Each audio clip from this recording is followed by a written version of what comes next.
All right.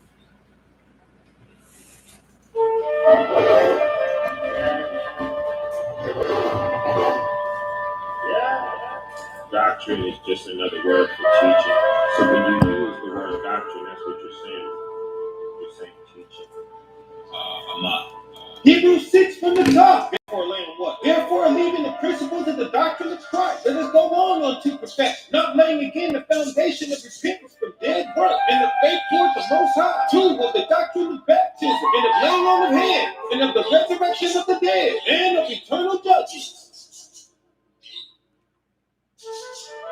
Baptism, resurrection of the dead, judgment, laying on the hands. That's the doctrine. It's the doctrine.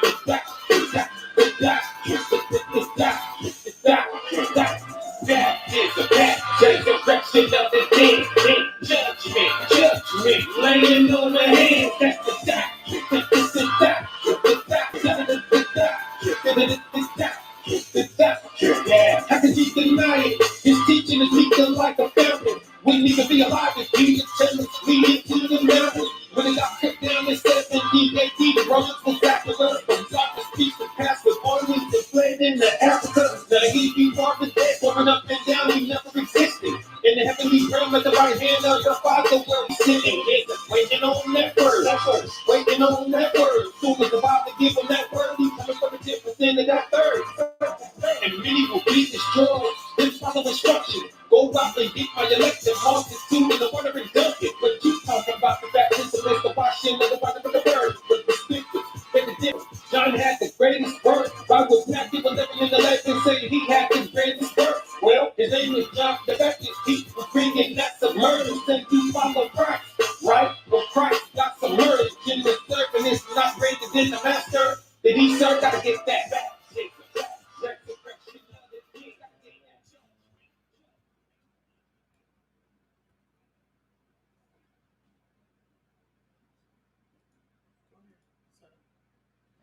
All right. So we want to thank you for joining us on this third special edition Thursday lesson. Normally we have our Thursday lesson at 7 p.m. and we normally have a book of the Bible that we're doing, but today, because it's Thanksgiving, we're going to have a lesson on Thanksgiving. So Thanksgiving. So we give all the glory and the praise to the Most High, Ahaya, Ashar, Ahaya, Yeshaya, and the Holy Spirit. Peace to all the 12 tribes that are scattered throughout the four corners of the earth, and shalom to those not of the blood lineage, but because they keep the law, statutes, and commandments, they have the surname of Israel. So, Thanksgiving or Thanksgiving. Let's first get some history about Thanksgiving. Now, it's already well established that Thanksgiving is not an American holiday. It started way before the Americas were created. But let's go back quickly to 1620. And as we were in school, we were taught that 1620, the Pilgrims started the Plymouth colony, which is now your state of Massachusetts. And we were taught that they were struggling and that the friendly so-called American Indians came in to teach the colonists who were struggling how to survive in what the Pilgrims called the New World. Then everybody got together and everybody celebrated a feast in 1621. So, seeing that it is now 2021, this would mark the 400th anniversary of the first Thanksgiving meal. Isn't that wonderful? 1621. The Pilgrims started celebrating a successful harvest,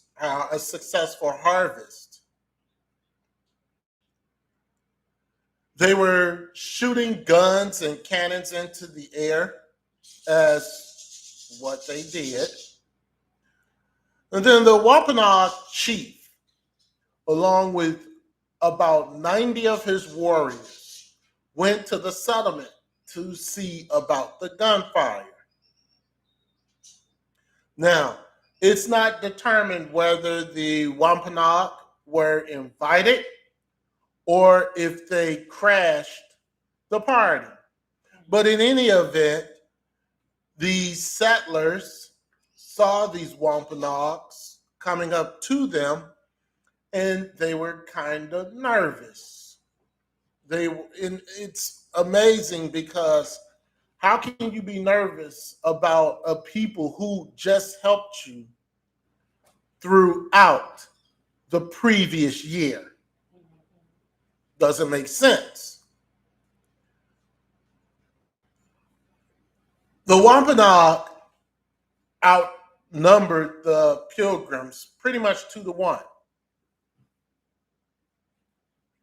Now, 1621, they celebrated a feast, and it wasn't repeated in the years following. So 1621 started it all off, but there was no Thankskilling in 1622. There was no Thankskilling in 1623. No Thankskilling in 1624. None. It wasn't until 1636. Now, what happened in 1636? What happened in 1636 is that there was a murdered white man who was found in his boat. And the people automatically blamed the Pequot. Automatically blamed the Pequot Indians. And there was a retaliation. And the settlers decided to burn the Pequot villages. 1636. Now, 1621, 1636, that's about 14 years or so. There's a written account from Major John Mason.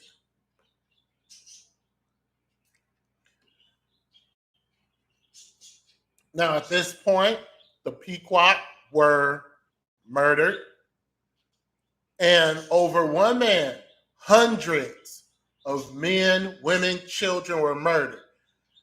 This is what Major John Mason wrote in his memoir. We must burn them. Such a dreadful terror let the Almighty fall upon their spirits that they would flee from us and run into the very flames. Thus did the Lord judge the heathen, filling the place with dead bodies.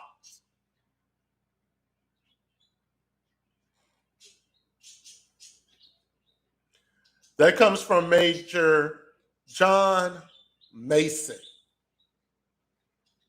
1636.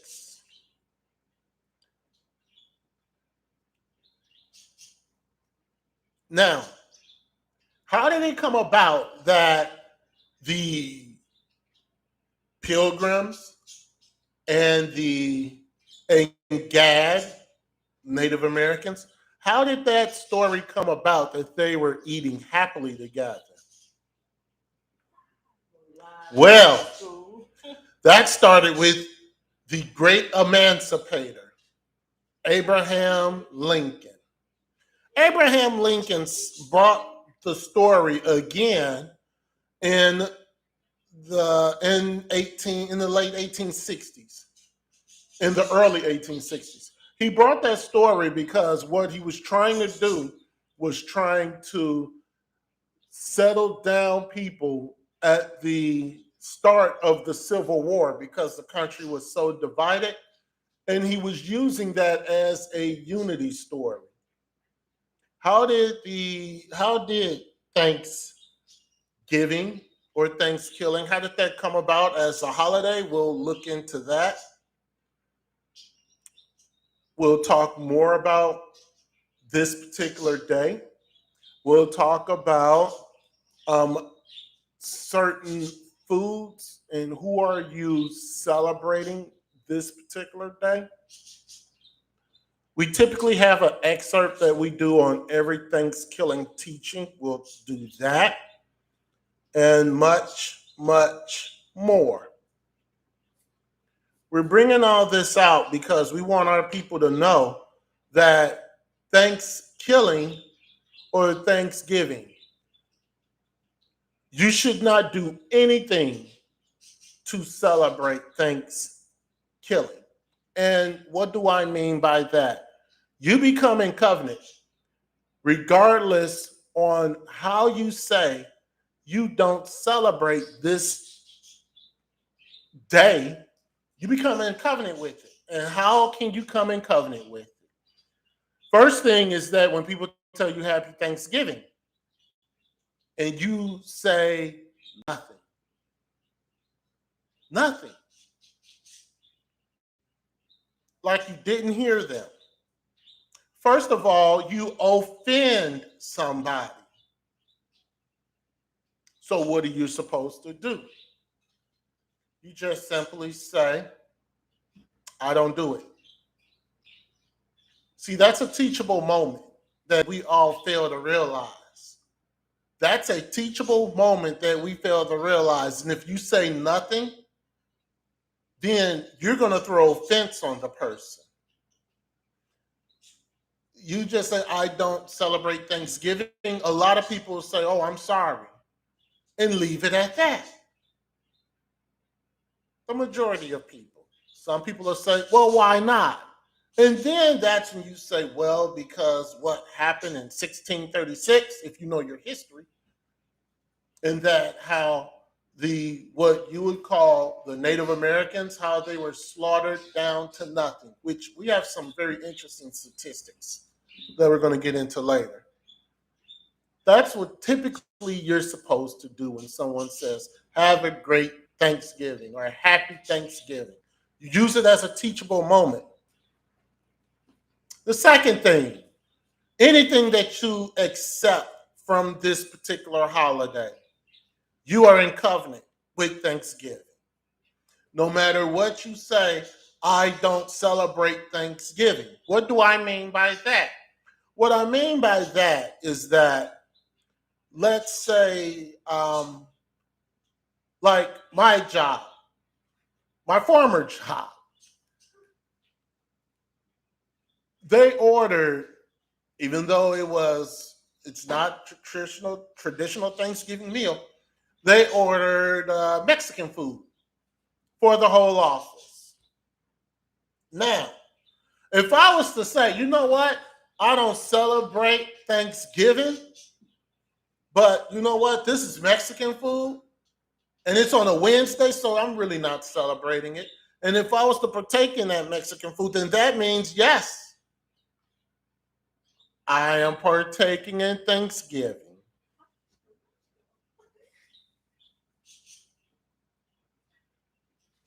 If you accept anything according to Thanksgiving, you are in covenant with Thanksgiving.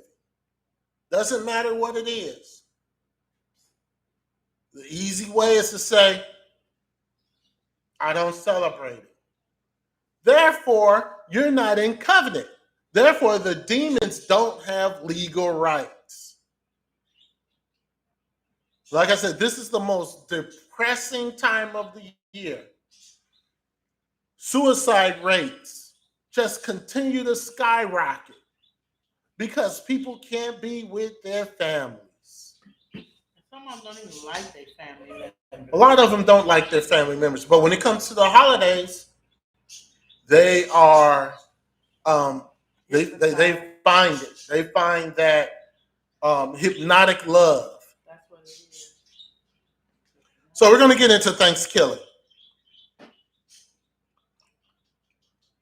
The whole purpose of this ministry is to help people.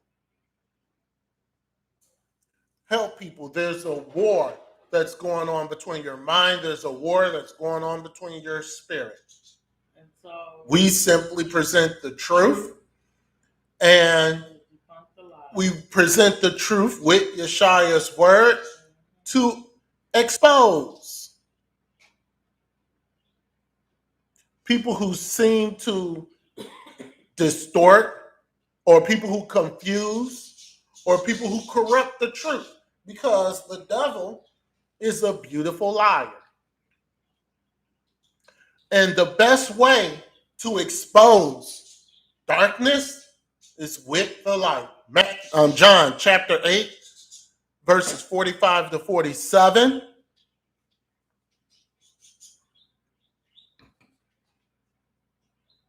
Satan is a beautiful liar, and he wants to corrupt the truth of Yeshua. What is the truth of Yeshua? That Thanksgiving is a God-fearing holiday, because you're giving thanks to everything that has happened to you for the previous year.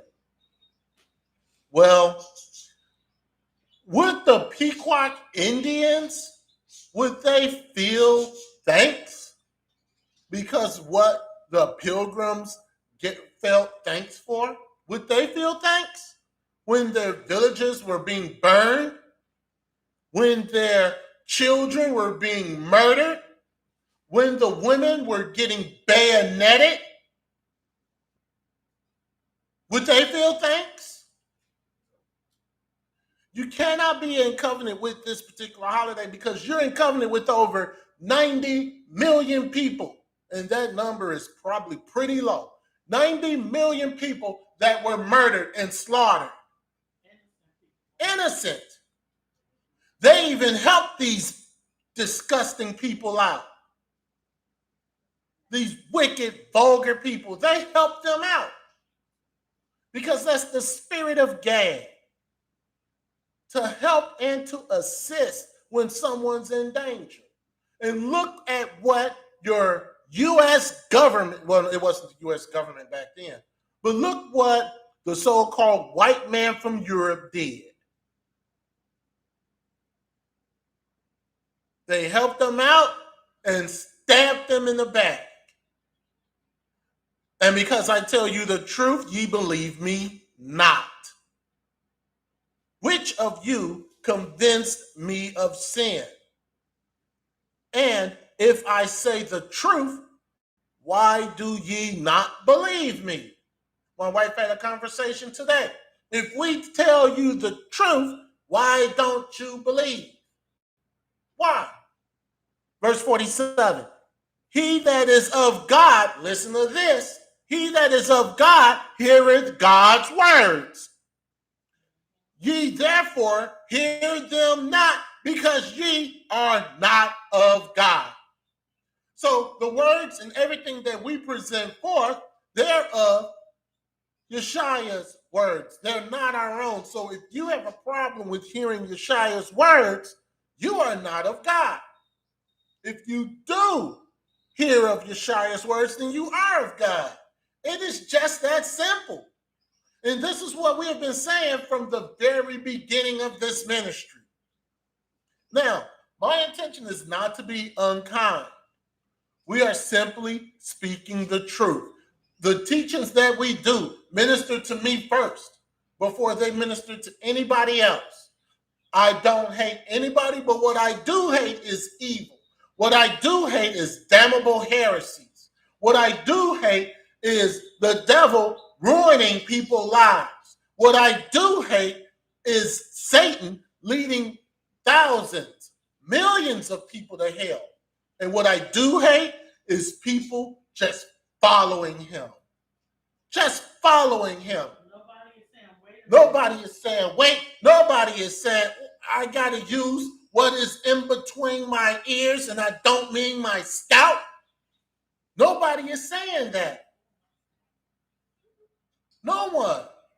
You become in covenant with Thanksgiving. You become in covenant with 90 million plus murdered people when you do anything in acceptance with this satanic holiday. Anything in acceptance. You become in covenant. You have the blood of 90 million Gadites on your hand because you refuse to stand up and say, I don't celebrate Thanksgiving. We knew a Gadite that celebrated Thanksgiving. They used to have like 3 or 4 turkeys, even a ham. Right. That just blew me away. Even after they were told. See, it's different before. It's a little different because Gad, you should be doing your history. Shouldn't take somebody from Judah to tell you about your history. Or it shouldn't be a white man who tells you about your history, Gad, or any of the so-called Latinos. Shouldn't be. Especially when there is books all over the place. We had told them we was on the reservation, and we were out there we were outreaching, so we called it, and we told them about the dietary law. We told them about Thanksgiving, and they cooked like 3 turkeys and a ham. Proverbs 8:31 says, rejoicing in the habitable part of his earth, and my delight were with the sons of men. There's hope for anybody that acknowledge their sin and look to the Shire for forgiveness.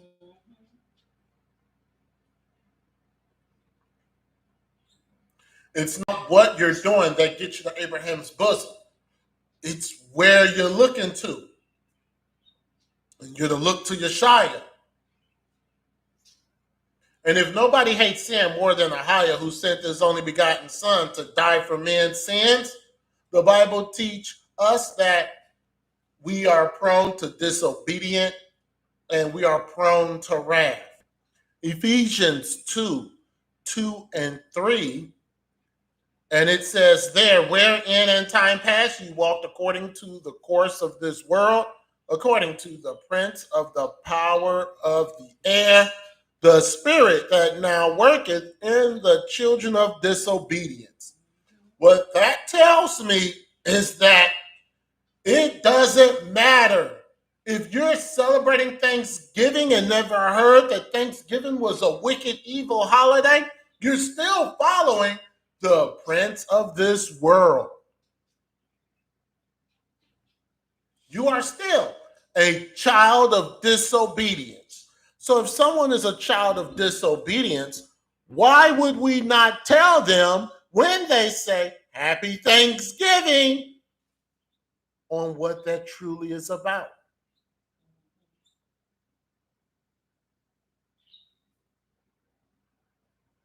Verse 2, among whom also we all had our conversation in times past in the lust of our flesh. Let me repeat that. Among whom also we all had our conversations in times past in the lust of our flesh. What does that mean? Happy Thanksgiving. Oh, happy Thanksgiving to you too. Even though I hated him for the whole entire year.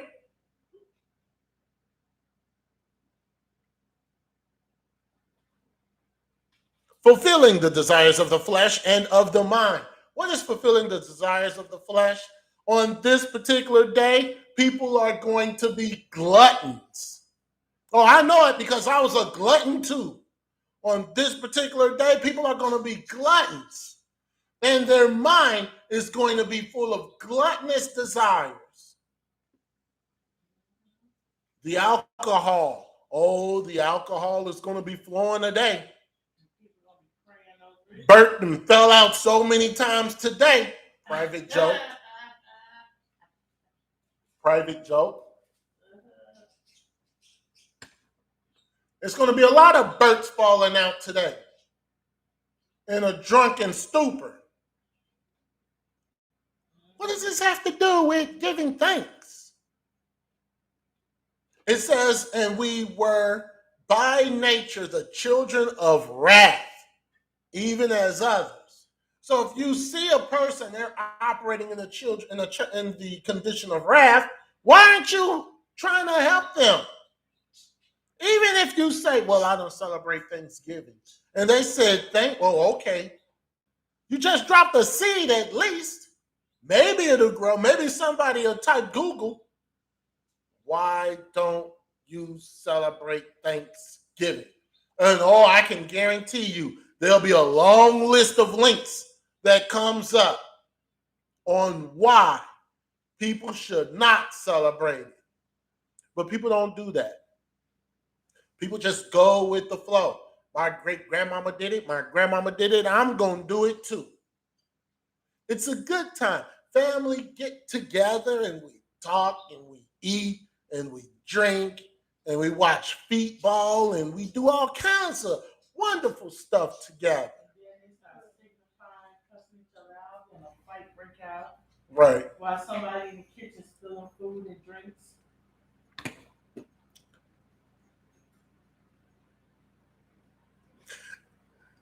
Yeshua commands us to denounce evil. Ephesians 5, 10, and 11 says, proving what is acceptable unto the Lord, and have no fellowship with the unfruitful works of darkness, but rather reprove them. So someone tells you happy Thanksgiving. I'm not telling you to go, listen here, I don't celebrate that wicked, evil, pagan holiday, because you may get punched in the face. Because that's not how the Holy Spirit advises to do things. But if you just say, I don't celebrate Thanksgiving, and leave it at that.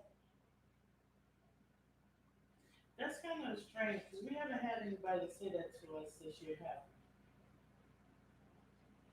They didn't say that to me at work because they already know that I don't celebrate any holiday.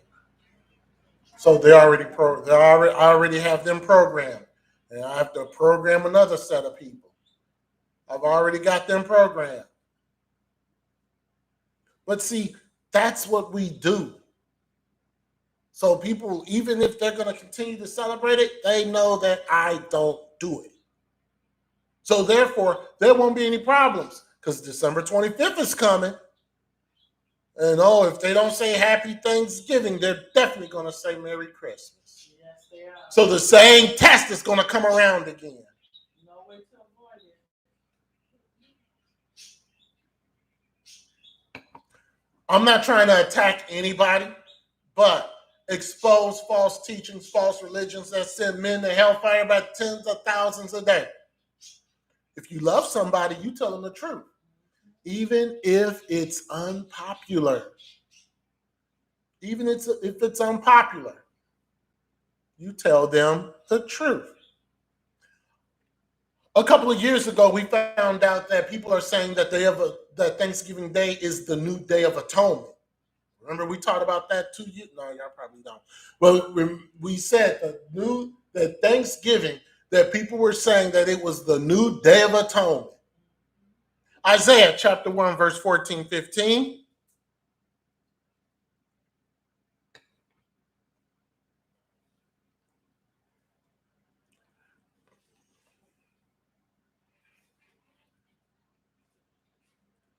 Questions or comments, you can put them on the chat.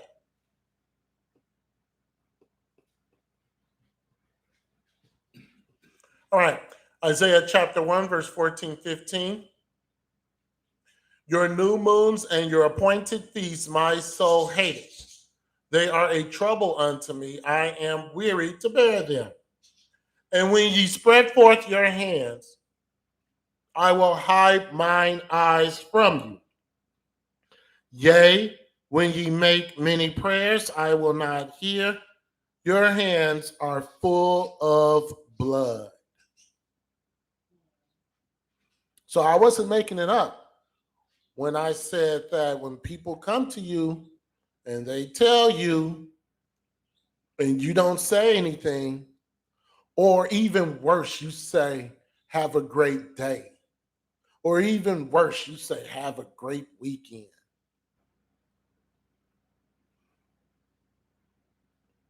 We are not to avoid the issue.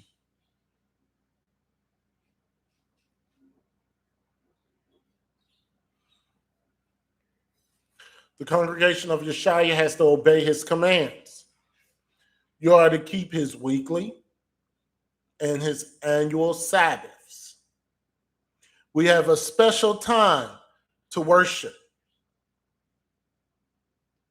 We do not observe holidays like Christmas and Easter. Why would Thanksgiving be any different?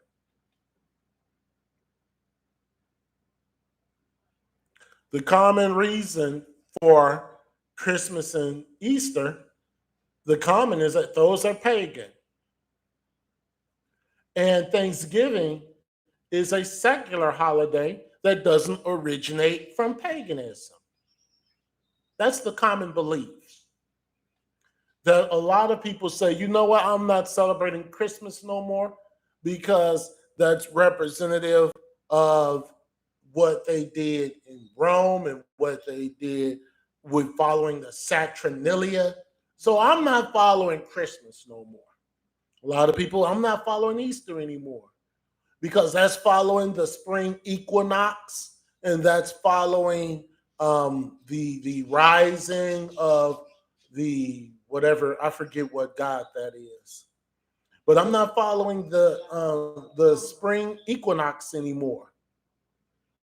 I know that that's tied to Sumerius in some way, but when it comes to Thanksgiving, it's a secular holiday. It doesn't have any pagan origins, or does it? And it connects you to the spirit of death as well. There's 90 million yeah, plus. so everybody's sitting around the table and praying over food and eating unclean things and stuff like that. And then you start wondering why people in your family get sick and start dying off. Right. In some families, people start dying off. It's usually by the threes, isn't it? Mm-hmm. Like you may have 3 people die in your family over the course of a period of months. You're breaking the spiritual laws of Yeshua. Mm-hmm. So that spirit of death, miscarriage, stillborn, SIDS, all that have legal rights over your family. Right. So when it comes to paganism, paganism is obviously observed in Christmas, obviously in Thanksgiving. I'm sorry, obviously in Easter, Halloween. It's obvious. But Thanksgiving, what's wrong with me giving thanks for God helping me the previous year? What's wrong with that? What's wrong with me praying and asking God to cover this wonderful bounty spread that I have? Because that's how they've done it. Let's consider something. Let's go on a side note. American football. How did it come about that football was to be played on Thanksgiving Day? Where did that start? How did that originate? Well, the first American football game was played in 1876 between Princeton and Yale. Need I need to say more? Two of the most satanic college institutions in America. But I digress. So they started playing on Thanksgiving Day. Then, when the National Football League was created in 1931, I believe, then you had 2 teams playing on Thanksgiving Day. Where did it start? Well, it started with Celtic pagan harvest festivals. And what they would do with these Celtic pagan harvest festivals is that during a harvest meal, they didn't call it Thanksgiving back then, but during the harvest meal at the end of the year, they will have a festival called Nasda, and that is spelled Lughnasadh.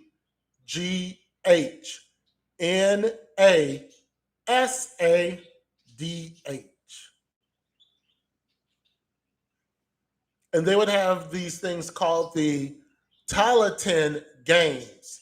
That is Tailteann.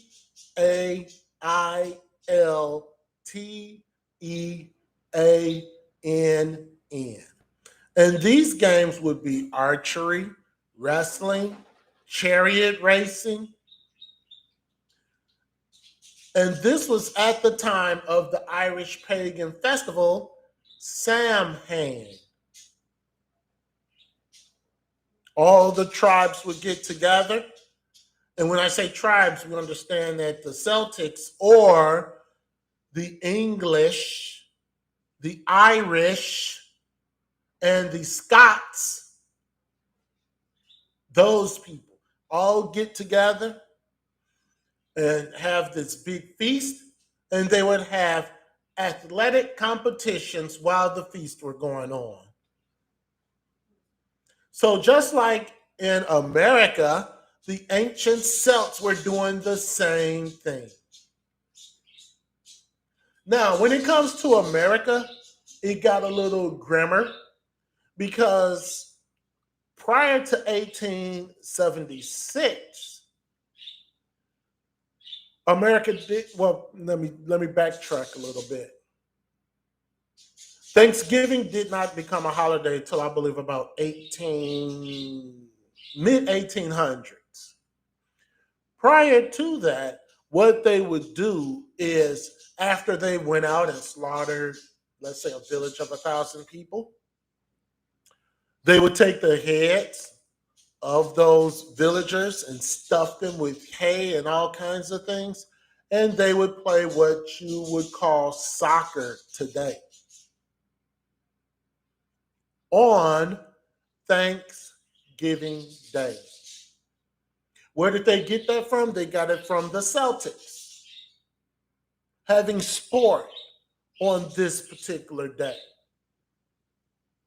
So you see what happens when you come in covenant with this particular day? Oh, it gets much more grimmer.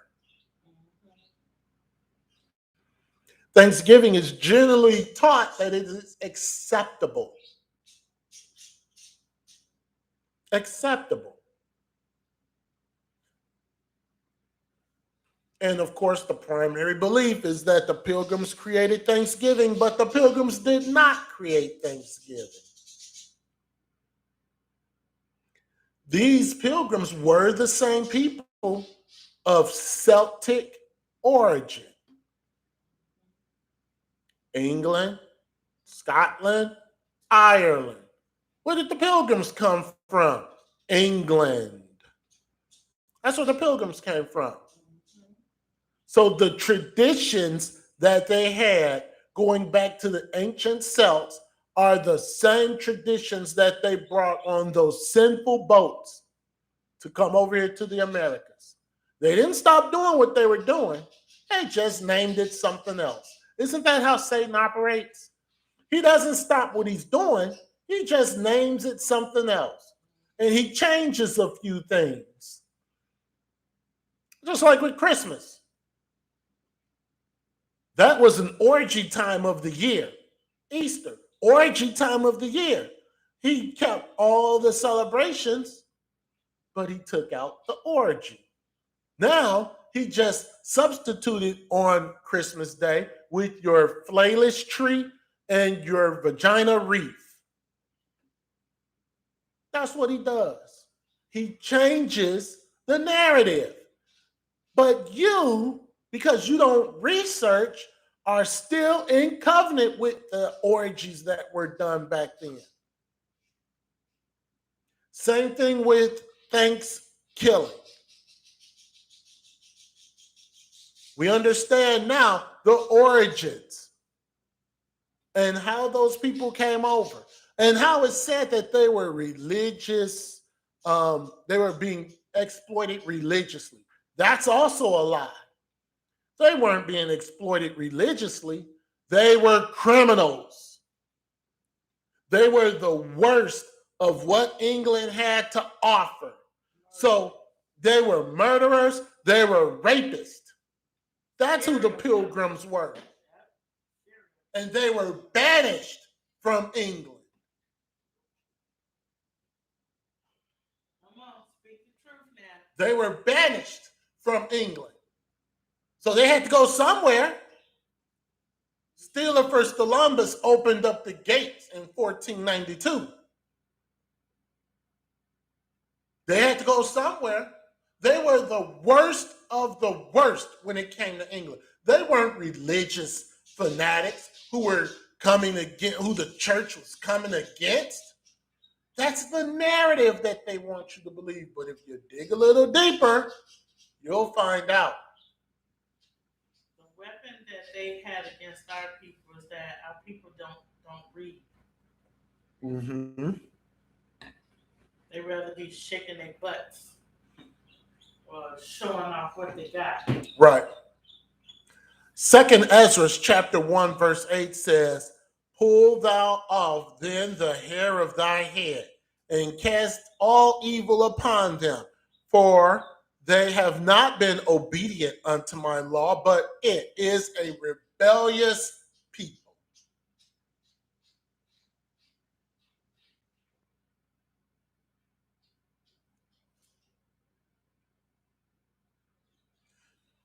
So now we understand that the pilgrims did not start Thanksgiving.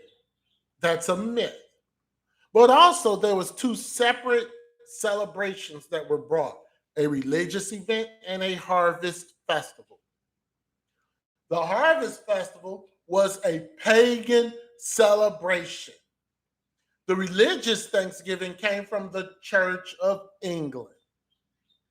The King of England proclaimed Thanksgiving during the American colonial period. But there was no influence on the Puritans or Pilgrims. Puritans was just as worse as the Pilgrims were. There's nothing pure about the Puritans. Christmas tree, the Easter bunny, is what made Christmas and Easter pagan. Removing them would not make the celebration any worse. Any better. Likewise, when it comes to Thanksgiving with the cornucopia or traditions of breaking the wishbone. If you take the cornucopia and breaking the wishbone from Thanksgiving, that does not make it a wonderful holiday. It still makes it pagan because of the origins. Let's go to Exodus chapter 34, verse 22.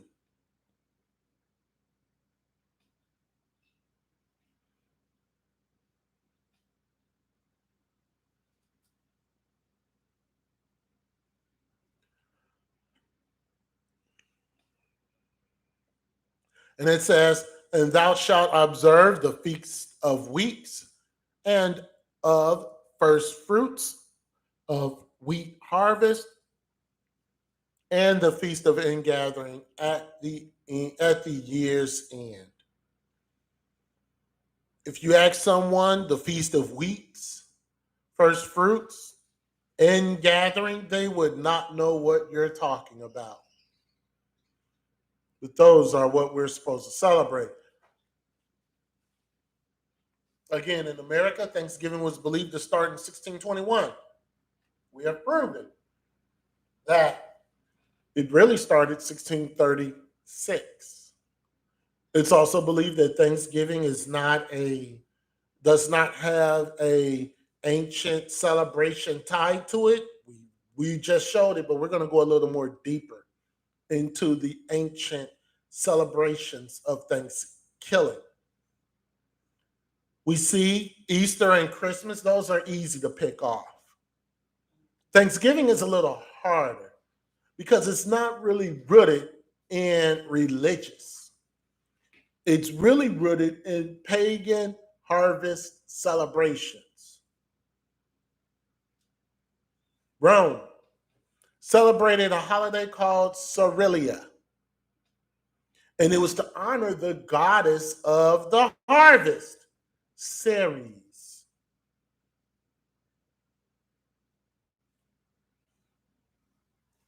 Pagans Rome, and they would celebrate that in early October. This particular holiday was for the goddess Ceres, who they later called Cerilia. The Catholic Church, when they took over the holiday, because the Catholic Church is the one who took over Rome, that pagan custom and the rituals was still observed. The Roman Empire had totally disappeared at that moment. The England harvest home, as they called it, was observed many years after that. But you know what? It's not just in England that was observed. See, something had to happen where the so-called Native Americans accepted in 1621 what had happened, what was going on. Hey, you guys are celebrating a harvest? Yeah, that's familiar.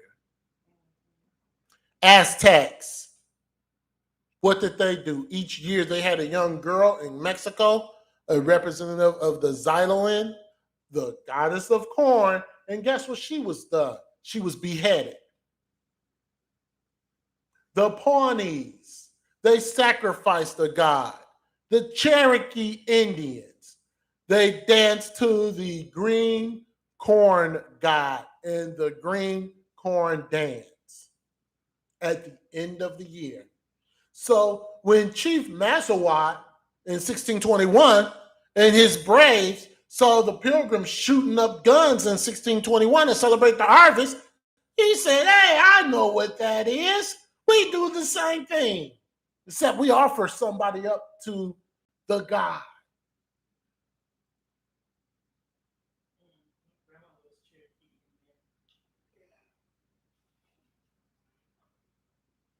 The idea did not just pop into Governor Bradford's head. You have to do your research to know who Governor Bradford is. He was the one who was governor of the colony of Massachusetts, which was called Plymouth Colony in 1621. He was the ringleader. Chief Massasoit came in and he said, hey, what are y'all doing? You shooting guns and rifles and what's going on? We're celebrating, thanks to you, this wonderful harvest. Yeah, we do the same thing. We offer up a virgin. We kill her, behead her, and we offer it up to God. And guess what they're saying? Savages.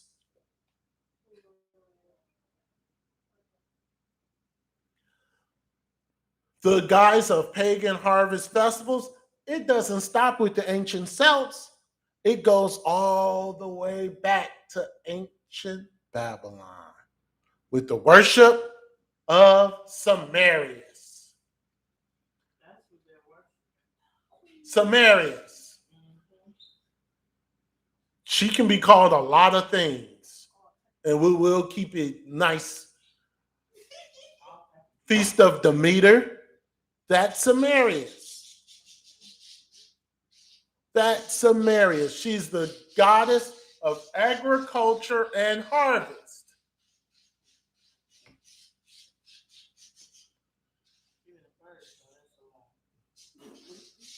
This is a quote from Thanksgiving, Dodd and Mead, 1957, pages 12 and 13. And it says, two wealthy and distinguished ladies were chosen to perform a sacred function in the name of the others, and to prepare the sacred meal which corresponded to our Thanksgiving dinner. On the first day of the feast, amid great mirth and rejoicing, the women went in procession to the promontory of Colias and celebrated their Thanksgiving for 3 days in the temple of Demeter.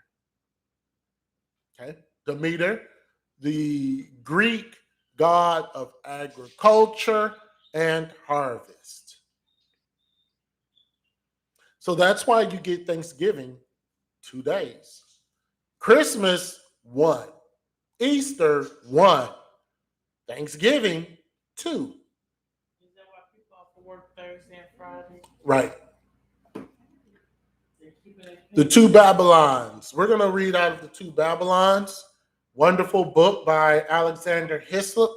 He exposes Easter, Christmas. He has an excerpt in here about Thanksgiving. Wonderful book. We're going to read in The Two Babylons, and we're going to read on page 13.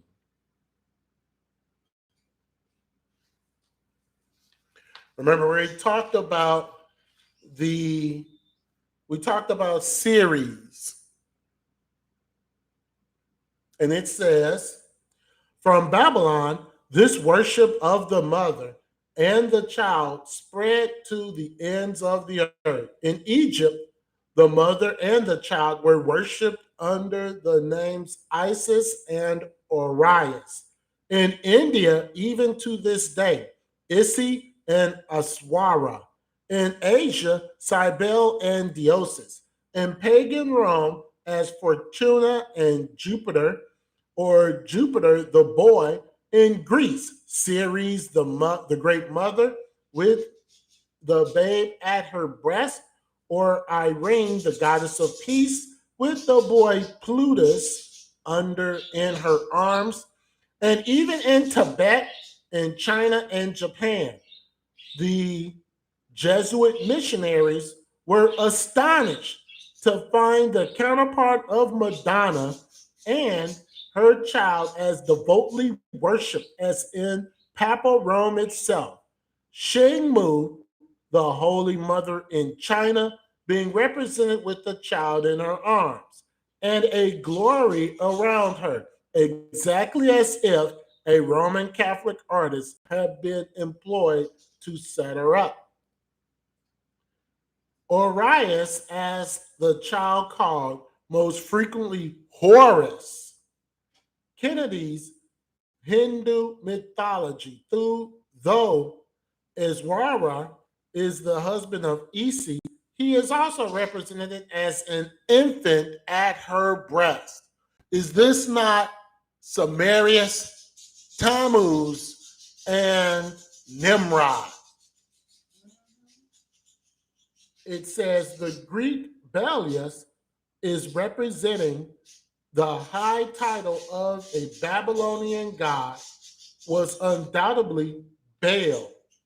Beltis, therefore, as the title of a female divinity, was equivalent to Balti, which in English is my lady, Latin mia dominia, and in Italia is corrupted unto the very well-known Madonna. In connection with this, may it also be observed that the Lady of Juno, the classical Queen of Heaven, which in Greek was Hera, also identified the lady, and that the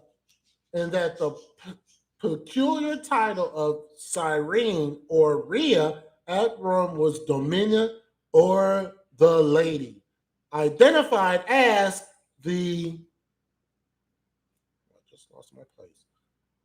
Identified as the Queen of Heaven. Can we go to Jeremiah 7? So basically, when after the deluge and Nimrod started serving the devil, Mm-hmm. in turn, the devil set it up where people will be worshiping Nimrod his wife, which is Samarius. slash mother, Right. and her virgin son, virgin birth son, Hmm. Tammuz. So that's who that's who people are worshiping. Right. They just got all these different names for them. See how this is tied to Thanksgiving? So you're doing all of that. Like the devil has people tied up in a web, a spider web that people are so connected to him. And that's why deliverance, you just can't go through deliverance one time and everything is just cut off. Because there's so many things that our ancestors and that things that we have done that have us so tied up and have us bound to the devil. And because of lack of knowledge, you would never be able to break that off. If you don't have wisdom, you don't have the Holy Spirit, you would never be able to completely separate yourself from this devil. Because what happens when we're connected to the devil, different altars have been risen up through our ancestors. The devil always give us some kind of dream or some kind of situation that continues to keep us connected to that demonic altar. Yeah, and it's also called your flesh. Exactly. Jeremiah 7:18 says, the children gather wood, and the fathers kindle the fire, and the women knead their dough to make cakes to the queen of heaven, and to pour out drink offerings unto other gods, that they may provoke me to anger. Jeremiah 44. So, world religion, ancient religion, the great goddess Ishtar. Really, it's the queen of heaven. Who is the queen of heaven? She was in Nineveh, had her own temple, had her own worship, spread to the east, goddess of fertility, goddess of love, Ishtar. She is the queen of heaven that attracted women of Judah. Women of Judah was attracted to this thing. This thing is much more sinister than Jezebel is. Jeremiah chapter 44, we're starting at verse 15.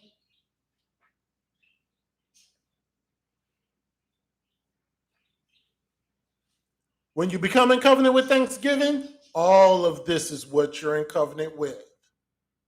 And it says, then all the men which knew that their wives had burned incense unto other gods, and all the women that stood by, a great multitude, even all the people that dwelt in the land of Egypt and Pathros, answered Jeremiah, saying, as for the word that thou hast spoken unto us in the name of the Lord, we will not hearken unto thee.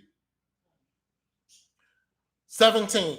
But we will certainly do whatsoever thing goeth forth out of our own mouth, to burn incense unto the queen of heaven, and to pour out drink offerings unto her, as we have done.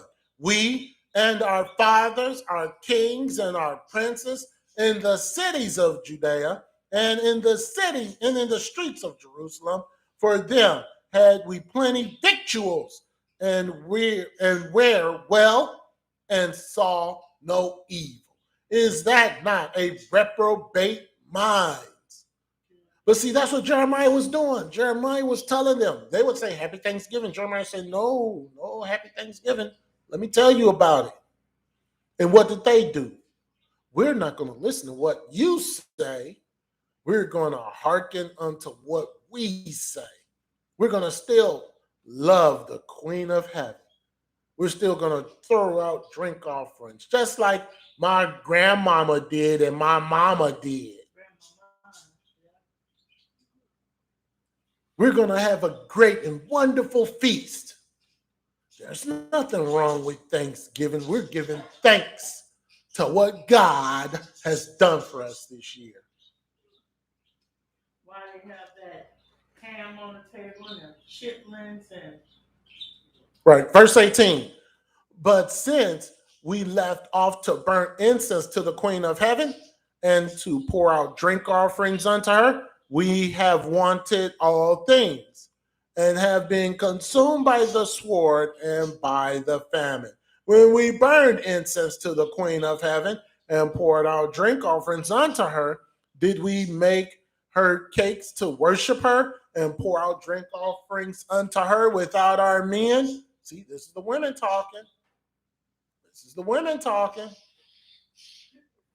Verse 20. Then Jeremiah said unto all the people, and to the men and to the women, and to all the people which had given him that answer, saying, the incense that ye burned in the cities of Judea and in the streets of Jerusalem, ye and your fathers, your kings, and your princes, and all the people of the land, did not the Lord remember them, and came in not into his mind? So that the Lord could no longer bear because of your evil, because of the evil of your doings, and because of the abominations which ye have committed. Therefore is your land a desolation and an astonishment and a curse without inhabitant, as at this day, because ye have burned incense, and because ye have sinned against the Lord, and have not obeyed the voice of the Lord, nor walked in his law, nor in his statutes, nor in his testimonies. Therefore this evil is happened unto you as at this day.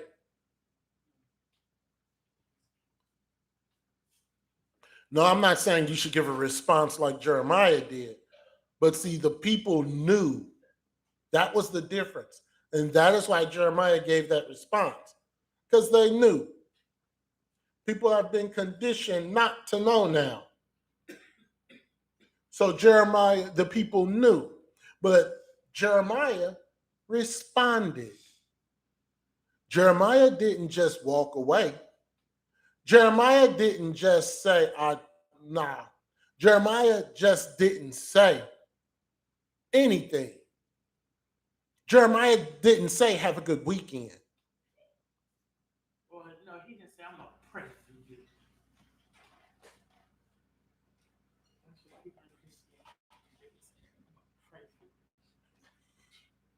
Verse 24. Moreover, Jeremiah said unto all the people and to all the women, hear the word of the Lord, all Judea that are in the land of Egypt. Thus saith the Lord of hosts, the God of Israel, saying, ye and your wives have spoken with your mouths and fulfilled with your hand, saying, we will surely perform our vows that we have vowed to burn incense to the Queen of Heaven and to pour out drink offerings unto her. Ye will surely accomplish your vows and surely perform your vows. Therefore, hear the word of the Lord, all Judea that dwell in the land of Egypt. Behold, now wait a minute. Let's pause there for a second. He said,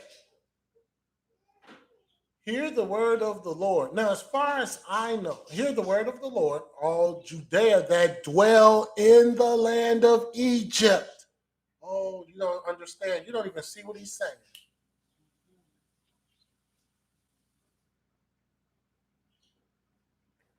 Yeah. Understand that Jeremiah was not in Egypt. So why would he say that dwell in the land of Egypt? Because you're still living in bondage today. Your mind is in bondage. Yeah. In captivity. Yeah. Bondage.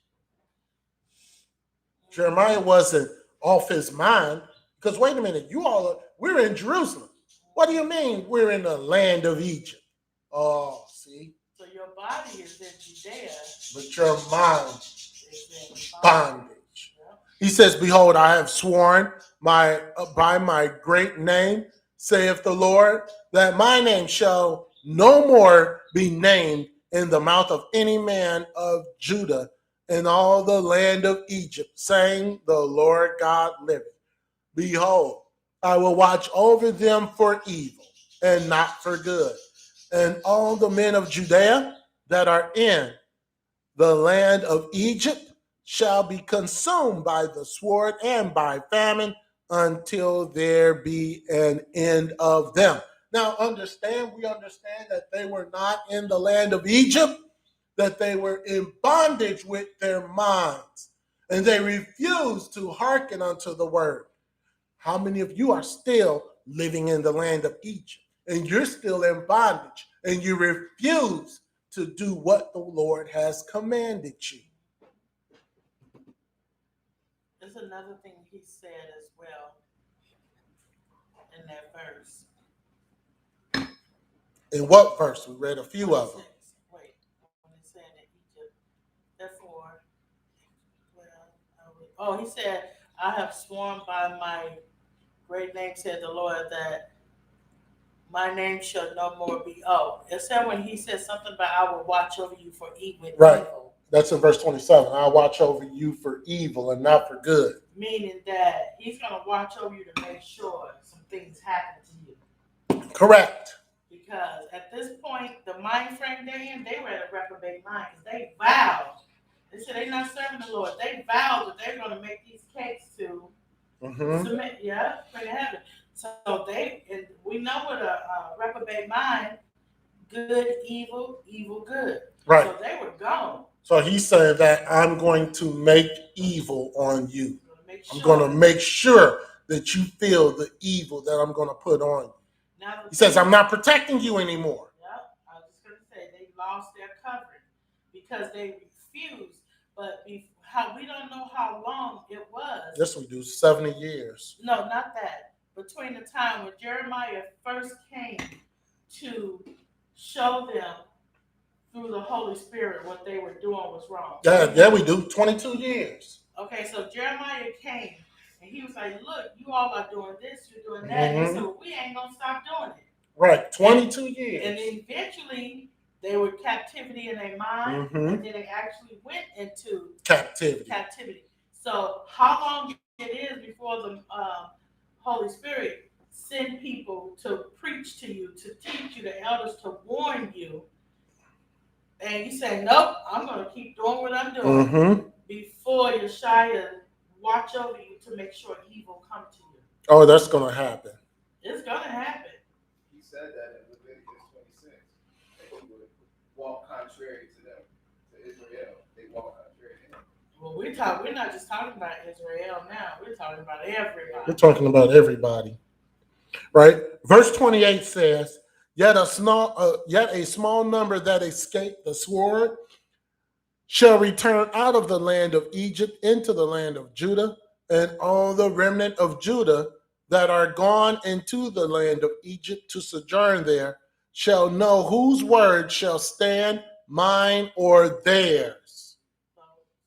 A small number that escaped from bondage return to Yeshua, and you will know that I am the Lord. That's what he's saying. So people listen, they going by their own word, leaning to their own understanding instead of listening to him. So eventually you're going to know who he is. Yes. Verse 29 says, and this shall be a sign unto you, saith the Lord, that I will punish you in this place, that ye may know that my word shall surely stand against you for evil. Why is that? Because you want to participate in Thanksgiving. Well, I don't celebrate it. We just gather together and we just make a meal. That's Thanksgiving. No matter how much you slice it, dice it, roll it, shake it, twist it, it's Thanksgiving. It doesn't matter. You're doing it on this particular day. This is a Thursday. A lot of people at work, a lot of people in school. But yet you choose this day to gather together. Any other Thursday, everybody on their separate ways. Like I said earlier, anything that you do,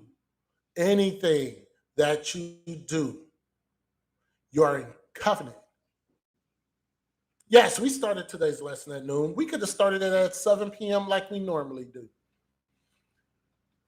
But what we're trying to do is get you away from that satanic turkey, that pagan cranberry sauce, that dried out dressing. Oh, hold up. Wait a minute now. You have Ima-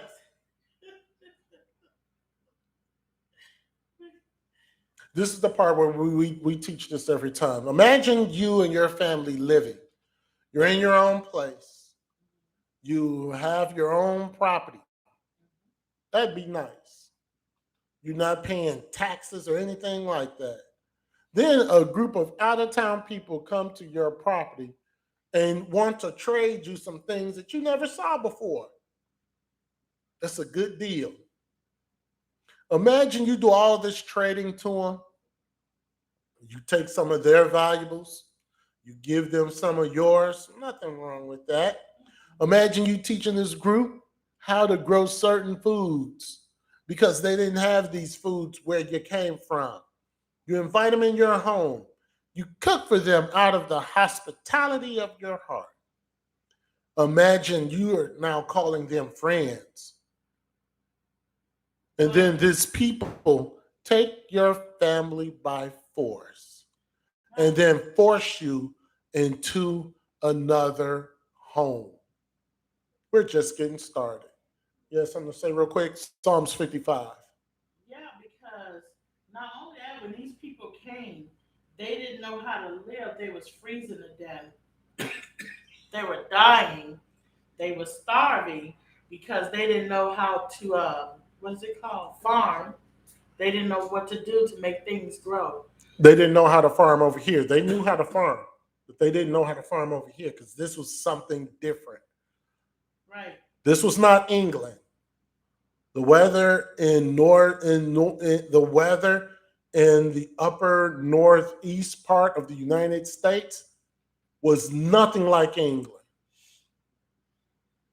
The bitter snows, we see it. This area that we live in now was nothing like England. They couldn't, nothing like England. So let's give it a quick example. Yeah, really quick. We grew up in Chicago and Illinois, so we were used to the winter, the rain. So then we moved to Arizona because we weren't used to the heat. So when we got there, what happened? When we touched our hair and rubbed it, you can hear it. We were drying out. We can hear when we blinked our eye. And so we didn't know how to live in Arizona. Even though we were in the house with the shades drawn, we would still be dehydrated. Because you think you're in the house, so you think you covered. No. So it was when we went to the store and the guy said, "Oh, y'all new here. So guess what? You can't drink flavored water here. You have to drink the real deal. You must eat a lot of fruits and fruits. You have to hydrate yourself." Mm-hmm. So the guy in the store had to tell us how to live Right. in Arizona because we was not used to Arizona. We were dehydrated, even though we were in the house and we were drinking water, but we were drinking flavored water because in Illinois you can drink flavored water.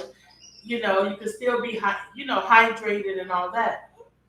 So when we moved to New York, when we moved back to the cold weather, it was not a problem for us. We knew how to dress with the hats and the thick blankets and the thick coats because that's where we originated from. So it was easy for us to come to New York and start living. This like cold is a little different though. There's a much bite to it. But we still knew that we can't go to the store and get these thin coats. We knew that we had to get thicker and we had to use layers. Right. So this family, you brought them in, treated them nice, and now they take you by force. Psalms 55, 19, 21 says, God shall hear and afflict them, even he that abideth of old, Selah, because they have no changes, therefore they fear not God. Who is that talking about? The so-called Puritans and Pilgrims. 20, he hath put forth his hands against such as be at peace with him. He hath broken his covenant. The words of his mouth were smoother than butter, but war was in his heart. His words were softer than oil, yet were their drawn swords. So imagine these people setting fires to this home that consists your family, burning your family alive. After you have been so nice, hospitality, Right. show them how to survive. You're watching them. You're captive. They got you bound up as they're burning your house down. Devastation. You lose your mind.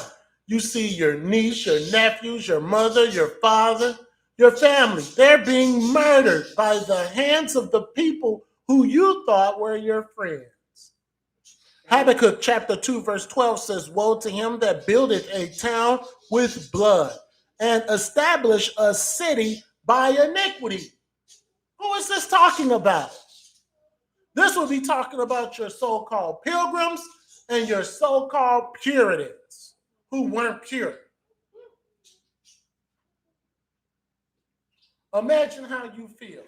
Then this outer group, out of town people turn around, they murdered your family, and then what they do is proclaim a feast to their God for Thanksgiving for allowing God to conquer your family. Now, the question would be, would you celebrate that particular feast?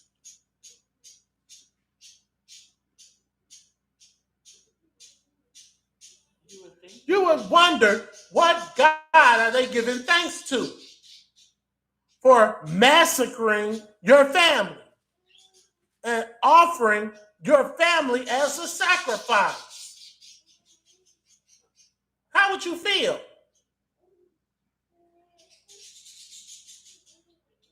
Ecclesiasticus chapter 9, verse 13. And it says, keep thee far from the man that killeth, that hath power to kill. So shalt thou not doubt the fear of death. And if thou come unto him, make no fault, lest he take away thy life presently. Remember that thou goest in the midst of snares, and that thou walkest upon the battlements of the city. Now, had Chief Manasseh had Ecclesiasticus 9 and 13, maybe the Pequot Indians would still be around today. We're going to get to some statistics later on. How would you feel about this out of town people? Then they put their schools and gave account of your family helping them and having dinner with them. How would you feel these people who murdered your family now has instituted a national holiday set aside giving thanks to their God under the disguise of being a national holiday and giving thanks to their God for your blessings? How would you feel about that? Nahum chapter 3, verses 1 and 2. How would you feel about that?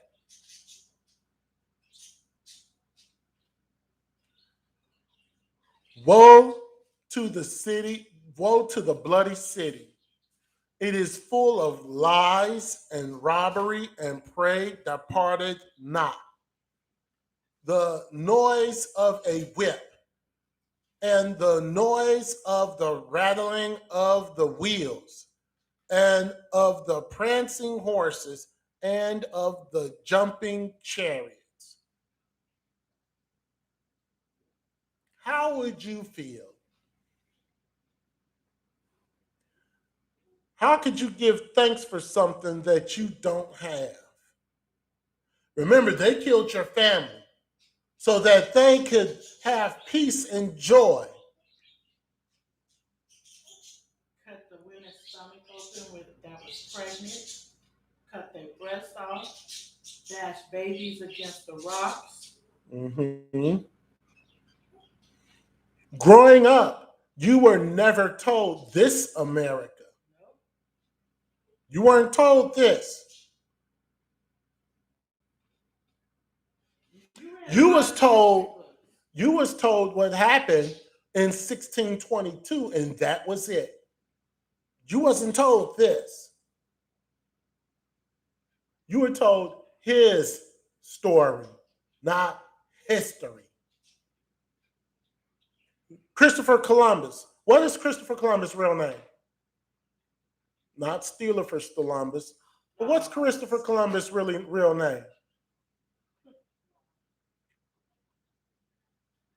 forgot his real name.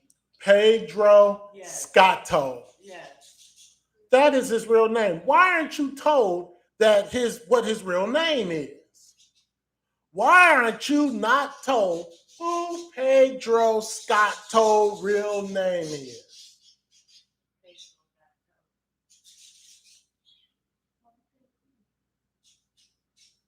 So we look Pedro Scotto up, it'll tell you. Look up Pedro Scotto. Don't know how to spell Scotto? Scotto. Find out. You'll be interested.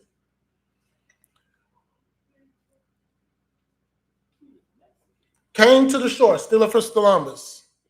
Had smiles, food, gifts. Micah, chapter 2, verse 1 and 2. Yes? Well, it sounded like he was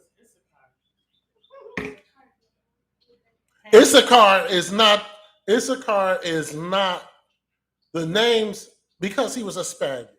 Oh, that's why. Okay. Yeah. That's why. So he wasn't Issachar. So correct. Micah chapter 2, verses 1 and 2.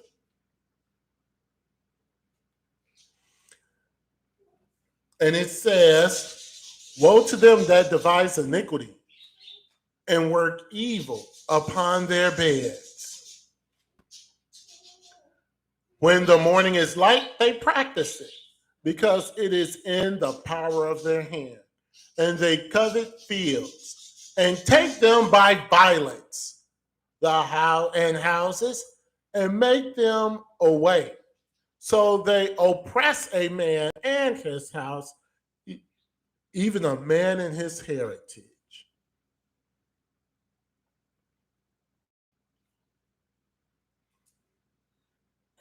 The word devise, that means that's KJV. That means to make up a plan or invent different principles or ideas. Iniquity, a gross and moral act, sin. So exactly what the Puritans and the Pilgrims were doing, were devising plans to destroy the so-called Native American Indians. Verse 2, it says, they covet fields, take their land, take them by violence, destroy them, and houses, burn the wigwams, burn villages to the ground. Thanksgiving was a prelude to a massacre of the North American Indians, infants, like my wife said, infants taken from the mother's breast, hacked to pieces because they didn't want to use up their ammunition. Hacked them to pieces, bayoneted them to pieces, bashed their heads against the rocks, cut off the woman's breast. They did all this.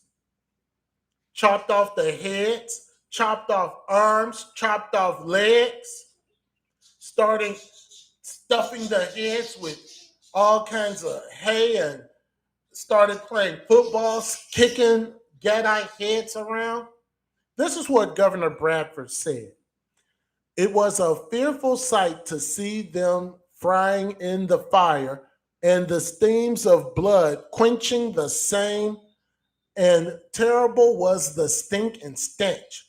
But the victory seemed a sweet sacrifice, and they gave praise thereof to God.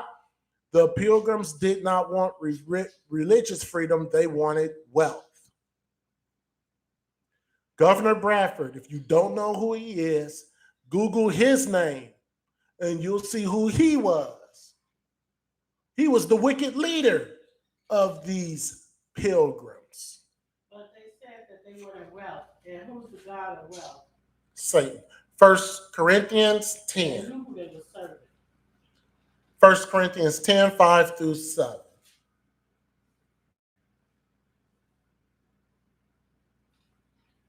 They knew who they were serving.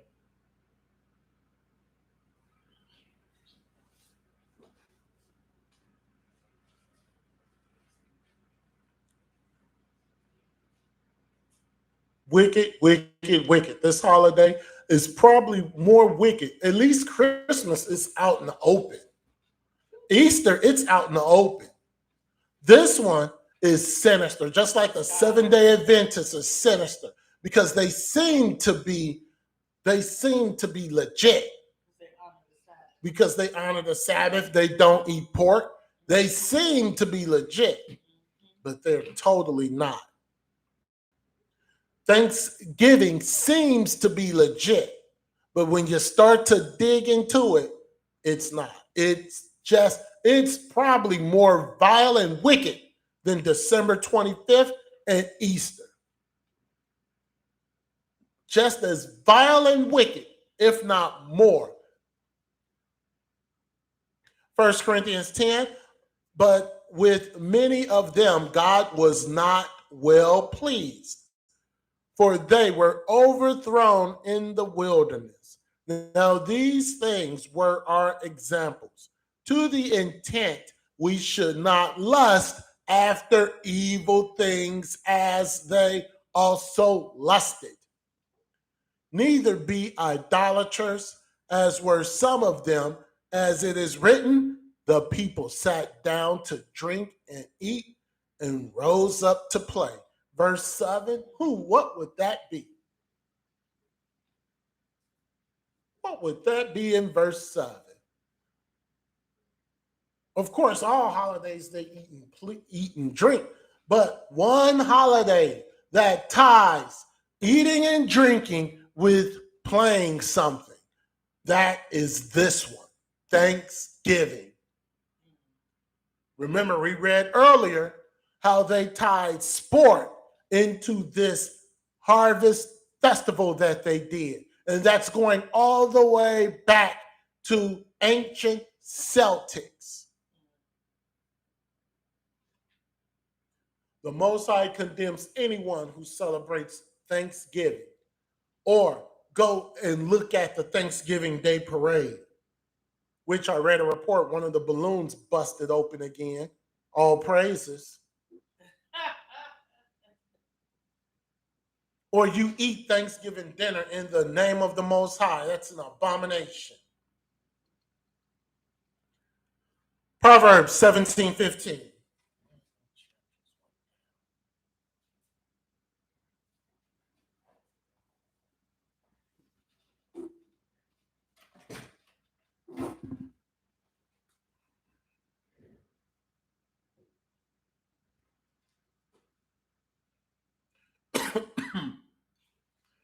Proverbs 17:15.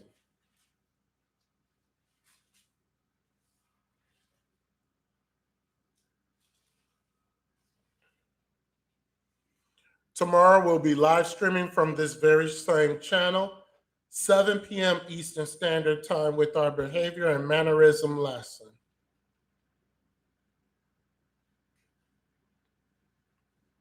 I think we're doing humility. Isn't tomorrow Black Friday? Yes, tomorrow is the so-called Black Friday. Are we going to put a little bit of... We'll talk a little bit about it. Thank you for reminding me, but it's not part of tomorrow's lesson. How you know?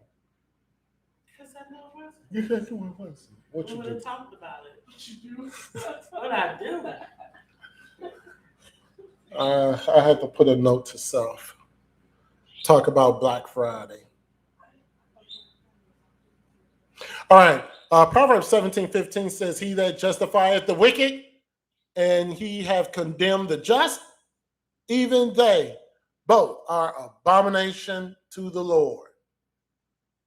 Continue to justify this holiday. We must remember the North American Indians, Gadites, were not invited to the Thanksgiving of the Pilgrims. They were murdered, tortured, butchered, and enslaved. The Pilgrims used words, "We come in peace. We love you." And what did that do? That fooled the Gadites. They believed it. It was a lie. Stole their land, and wait a minute, named it after the Italian navigator Amerigo Vespucci. Mm.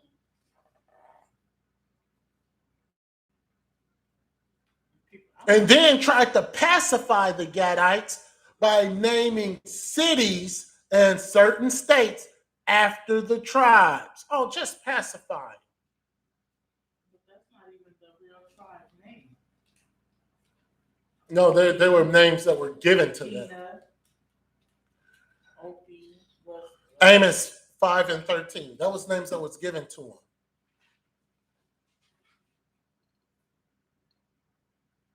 Amos 5, and we're going to start at verse 13.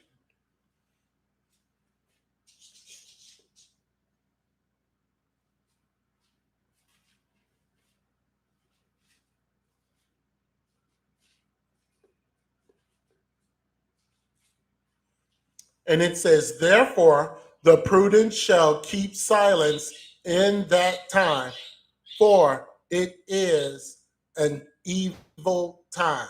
Seek good and not evil, that ye may live. And so the Lord, the God of hosts, shall be with you as ye have spoken." If you're new to this channel, the reference God of hosts means God of armies. Okay? Verse 15, "Hate the evil and love the good, and establish judgment in the gate, that it may be that the Lord God of hosts will be gracious unto the remnant of Joseph." It says, establish judgment in the gates.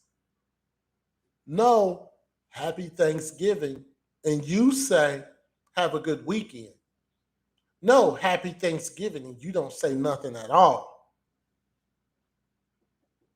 Verse 20, "Shall not the day of the Lord be darkness and not light, even very dark and no brightness in it? I despise your feast days, and I will not smell in your solemn assemblies. Though ye offer me burnt offerings and your meat offerings, I will not accept them, neither will I regard the peace offerings of your fat beasts." Let me also say something really quick. When a person tells you, because what's going to happen is after this particular holiday, people are going to come up to you and say, "How was your Thanksgiving?" Let me say this, because this just came to my mind. If you can't say anything, maybe it's not right. Maybe it's good that you don't say something. Because some of us will sit there and start giving a sermon.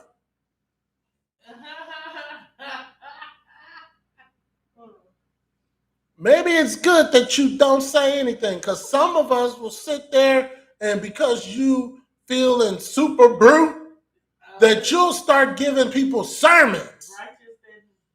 Holier than thou, when you're just as wicked as they are.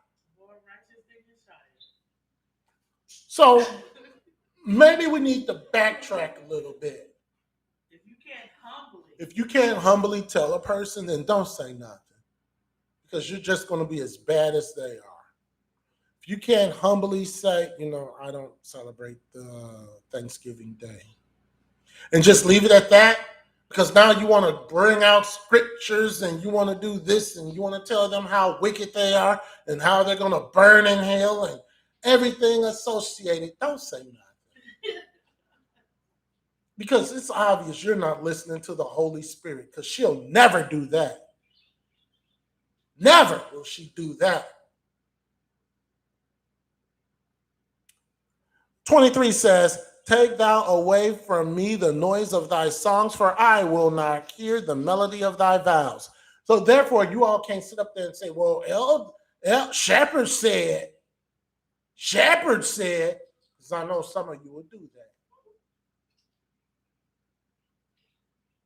Then you offend somebody and they punch you in the face. Well, Shepherd told me while you holding something to your black eye. Nah. Shepherd told you if you're operating in the spirit of the Holy Spirit, then you say what she is telling you to say. But if you're gonna rise up in your flesh and be super brew, you're on your own on that one. And I guarantee you the devil will love it. 24 says, but let judgment run down as a river, as waters, and righteousness as a mighty stream. Ye have offered unto me sacrifices and offerings in the wilderness, 40 years old, house of Israel. But ye have borne the tabernacle of your Moloch and your chewing, your images, the star of your God, which ye made to yourselves. Amos 5 and 26 was written many years before the Star of David appeared. I was going to say, after they made that golden calf in the wilderness, they had a feast. And then they started getting up, having orgies and playing and doing. Mm-hmm. They got that from Babylon. They didn't get it from themselves.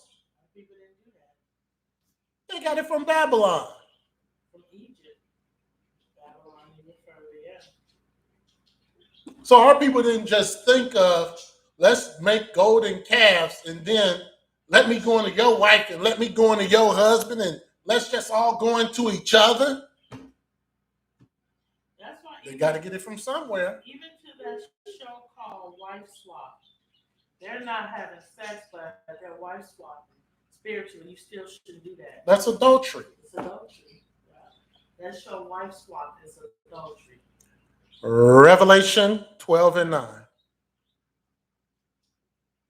So in examining popular holidays, you have to understand the rooted paganism in these holidays.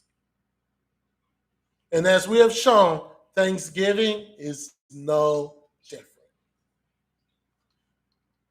Revelation 12 and 9, and the great dragon was cast out, that old serpent called the devil and Satan, which deceiveth the whole world, that he was cast into the earth, and his angels were cast out with him. This world is cut off from the one true power. Therefore, it's not surprising that they would have feasts and festivals tainted with worship of heathen deities. So our people are sitting down having Thanksgiving dinner. Right about now, yeah. 1:30? Yeah. And so, but the people that originated this stuff, they're still doing their sacrifices. They're still doing what they do.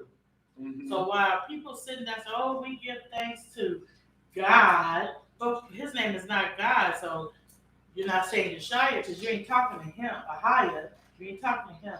So while you sitting there cutting your turkey, you got somebody somewhere being sacrificed and blood being drank, and you coming in covenant with that mess. Yes, you are. Acts 20, 29, and 30.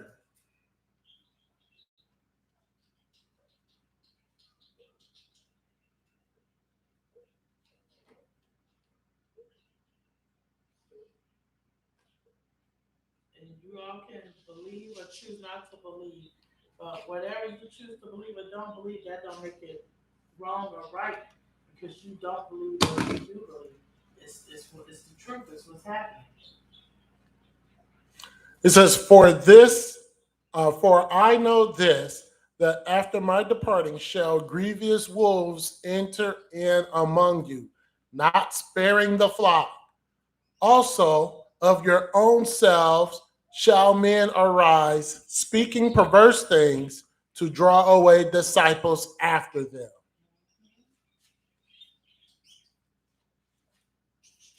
We understand and know that the true holy days are in Leviticus, the 23rd chapter of the Bible. And anything that's not in Leviticus, the 23rd, with the exception, of course, of dedication and Purim, because they're not there. But we choose to celebrate dedication and Purim. If we said today we're not celebrating dedication, we're not celebrating Purim, we still would make it to the New Jerusalem. But the ones in Leviticus 23, those are the ones that we are required to celebrate. 1 Peter chapter 2, verse 1 says, wherefore laying aside all malice and guile and hypocrisies and envyings and all evil speakings. We're going to read from American Holocaust. This is the conquest of the New World. I would really recommend, especially for GAD and for all Latino, in fact, for the Northern Kingdom. This book is an eye-opener for your history. The girls, when they were in high school, they had AP history. The AP history teacher taught out of that book. Wonderful. And I was shocked to know that. That was a shock. I'm for sure that was not part of his curriculum, because if they saw that, he would have been out of there. So, American Holocaust, we're going to read page 70. This was David E. Stannard. The last name is spelled Stannard. First name, David. Okay. Want to know about your true history? I highly recommend this for the 10 tribes. Maybe for you also, Judah, to read through this, because you got some vanity issues. Let's read out of page 70. Quote, once the Indians were in the woods, the next step was to form squadrons and pursue them. And wherever the Spaniards found them, they pitiably slaughtered everyone like sheep in a corral. It was a general rule among the Spaniards to be cruel, not just cruel, but extraordinary cruel, so that harsh and bitter treatment would prevent Indians from daring to think of themselves as human beings or have a minute to think at all. So they would cut an Indian's hands and leave them dangling by the shred of skin. And they would send him on saying, go now, spread the news to your chiefs.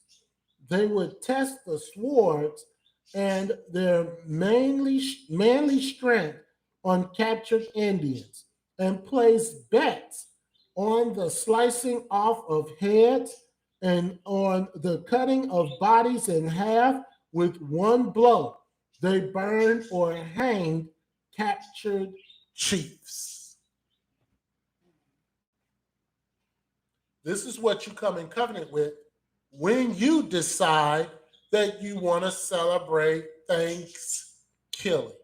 Colossians chapter 2, verses 21 to 22. And then we're going to go back to American Holocaust.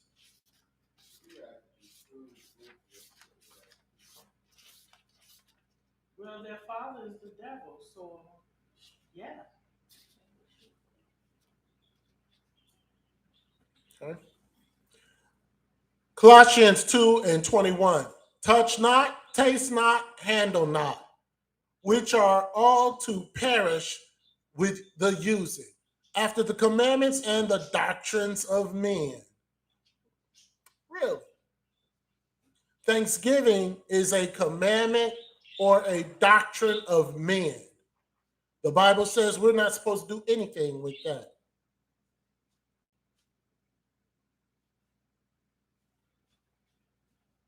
Let's read on. This is out of the American Holocaust. It keeps going down. American Holocaust, page 106 and 107.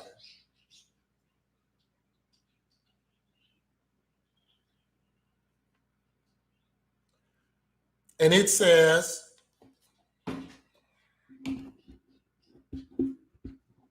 one moment. All right, and it says, hundreds of Indians were killed in skirmish after skirmish. After hundreds were killed in successful plots of mass poisoning, they were hunted down by dogs, bloodhounds to draw after them, and mastiffs to seize them. Their canoes and fishing wares were smashed, their villages and agricultural fields burned to the ground. Indian peace offers were accepted by the English only until their prisoners returned. Then, having lulled the natives into false security, the colonists returned to attack. It was the colonists' expressed desire that the Indians be exterminated, rooted out from being no longer a people upon the face of the earth.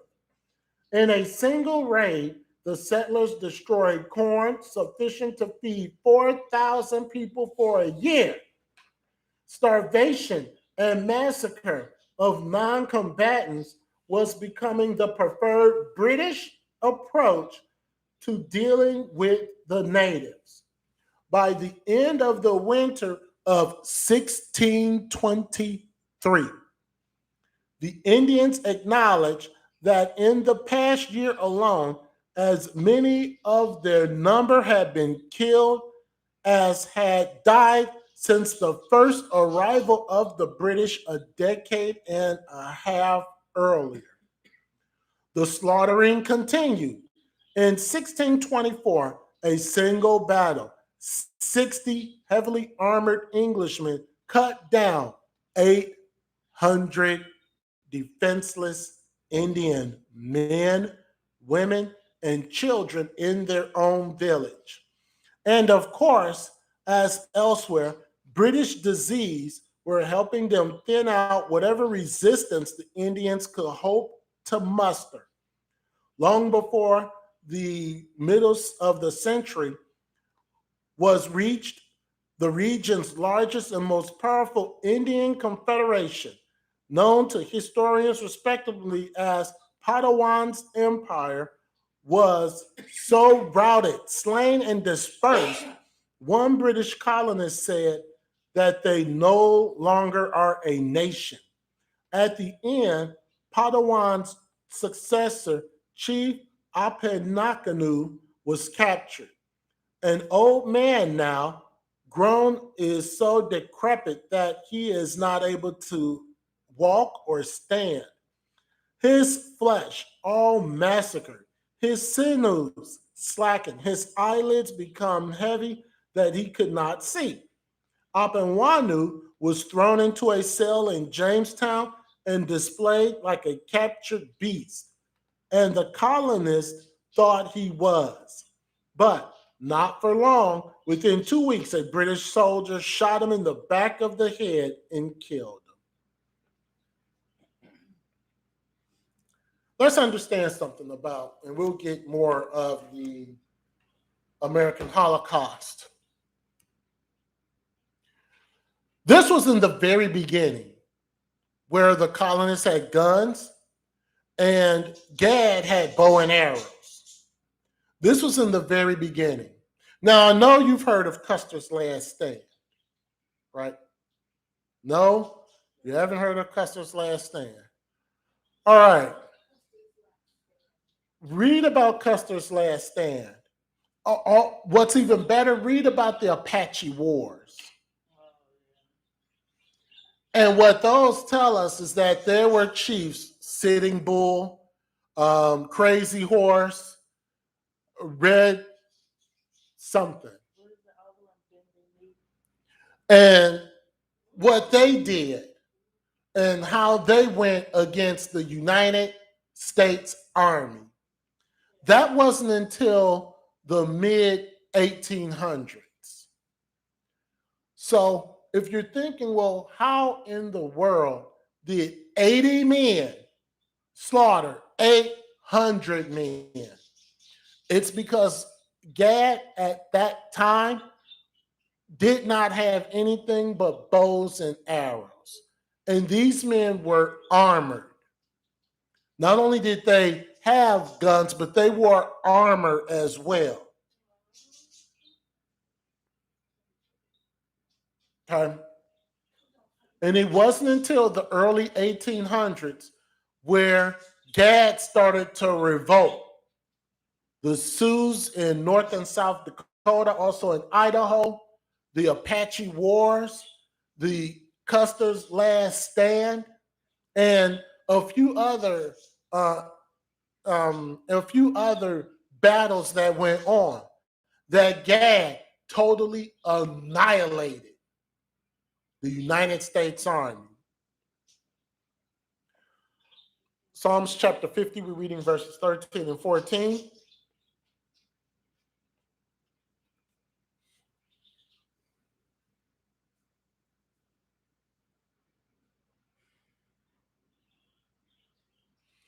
And this did not just happen to Gad. All you so-called Latinos, it happened to you also. But the Spaniards were more crueler than the English. So my question, especially to those of the Latino descent, why do you continue to think that your last name is Sanchez, Perez, Gonzalez? Those are the names of your captors.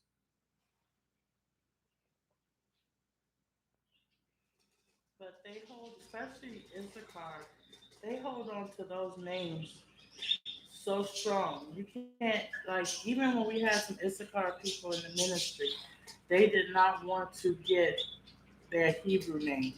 They wanted to hold on to those Mexican names. They're captives.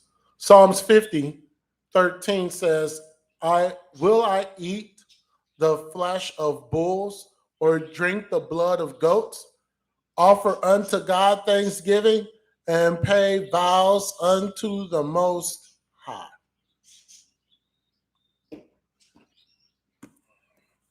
American Holocaust, this will be pages 116 to 118.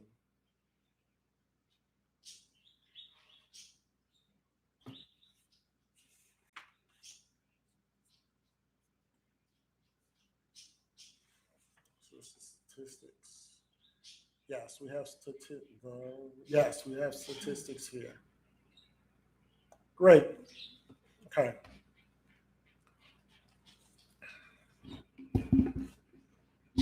Nice and comfortable for a second. One moment.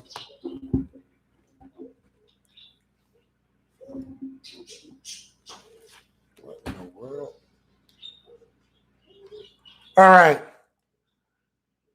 Quote, our soldiers got thinner after an hard march, just about the break of day.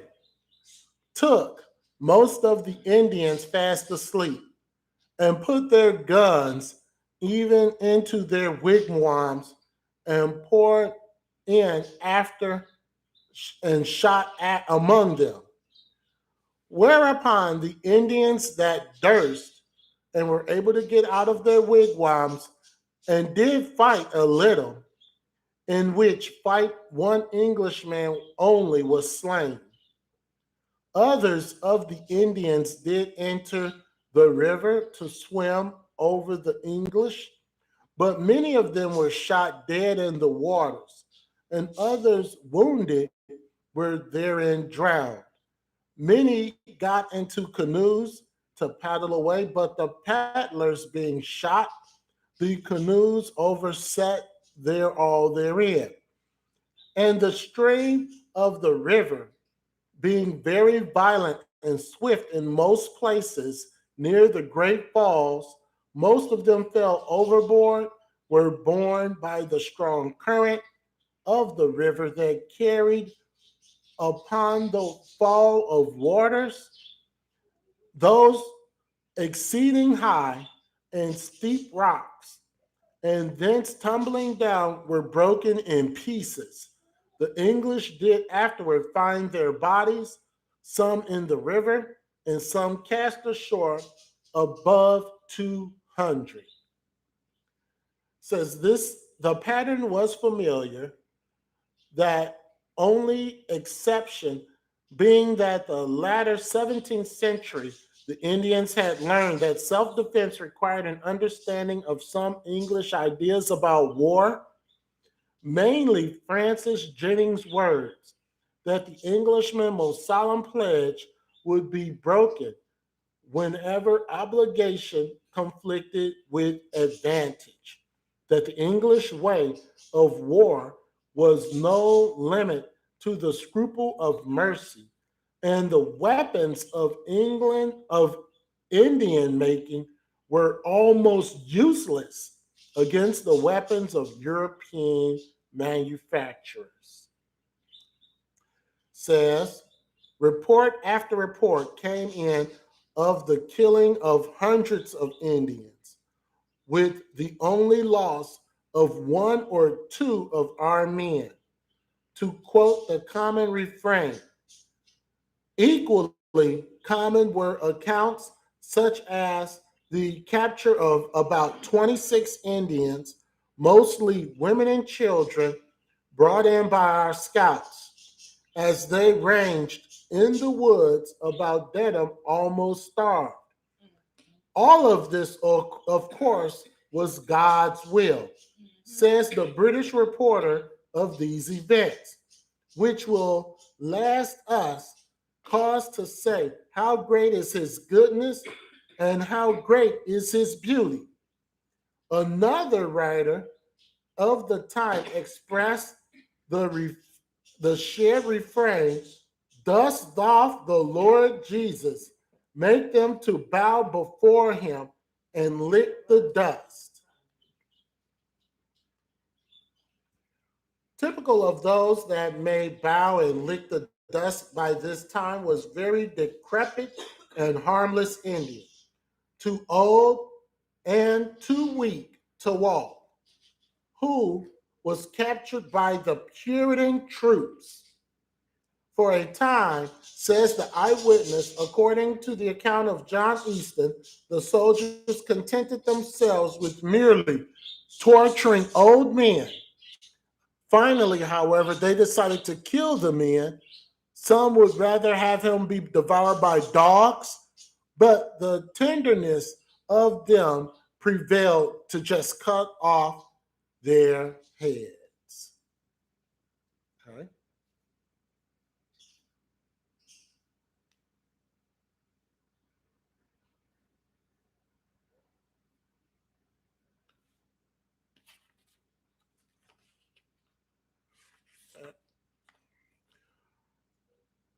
All right.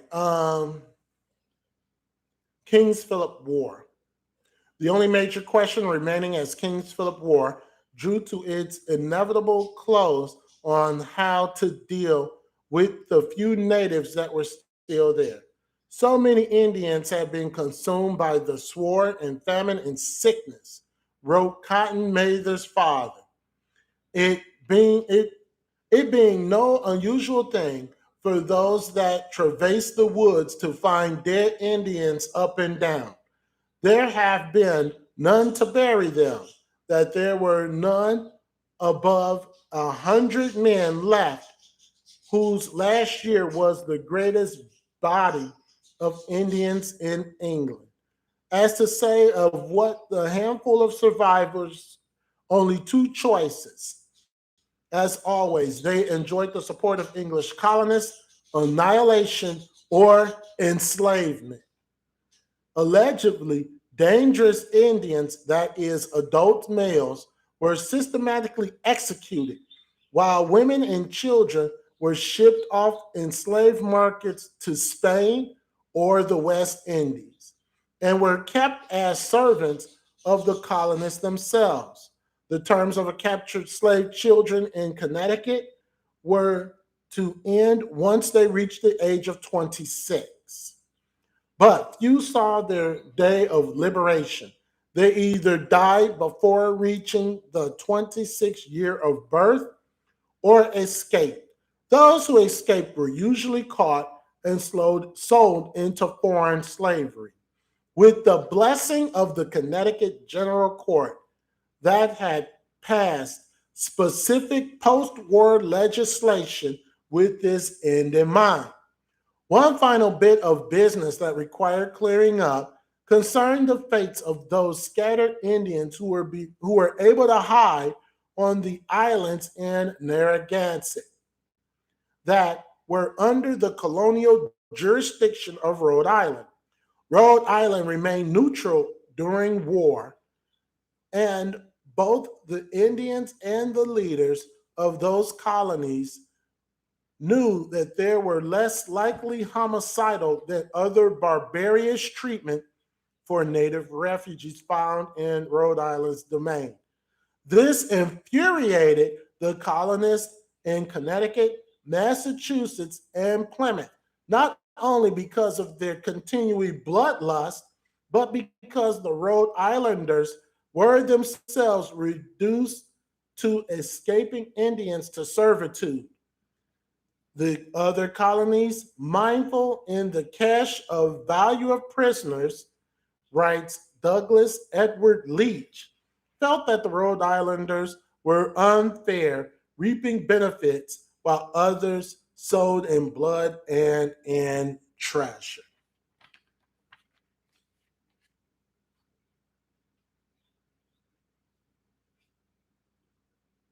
These accounts are their words. All the accounts that we're reading are their own words.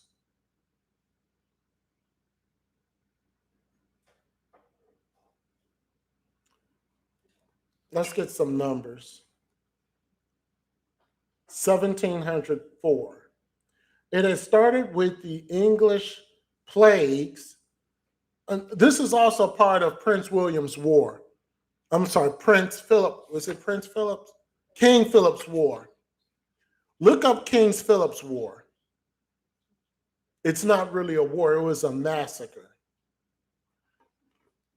It has started with the English plagues and ended with the sword of the musket. The culmination throughout the larger region had been the Great Dispersal. Before its arrival of the English, to choose an example further north from the area we have been discussing, the population of the western Abkeni people in New Hampshire. Now, some of these tribes you've never heard of because they're extinct. And Vermont stood at 12,000 people. Less than half a century later, 250 remained alive. Destruction rate, 98%.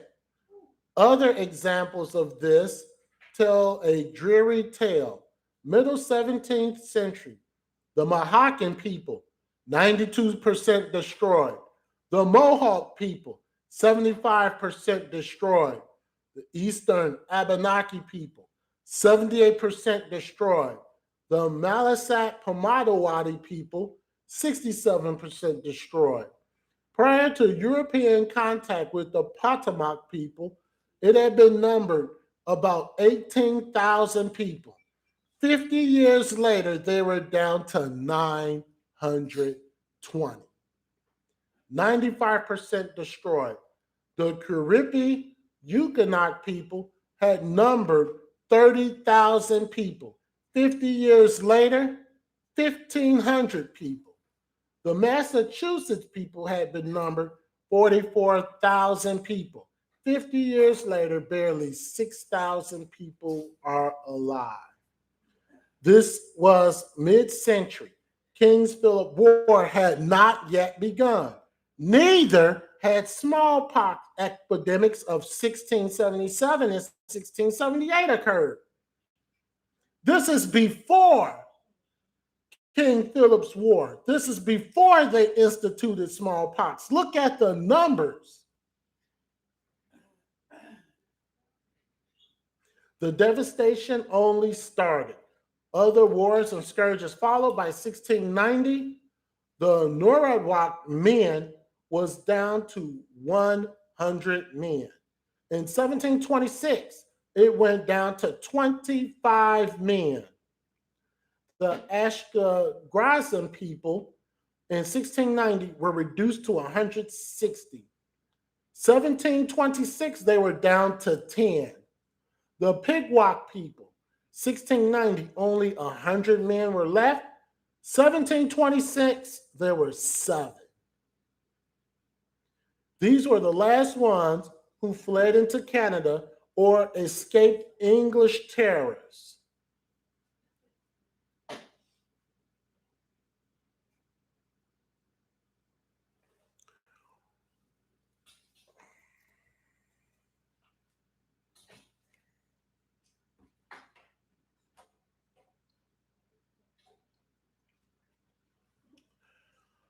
Get some other facts. In 1817, the state of New York adopted Thanksgiving as an annual holiday.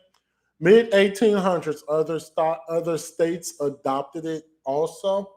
In 1863, President Lincoln appointed it a national holiday and gave Thanksgiving a proclamation.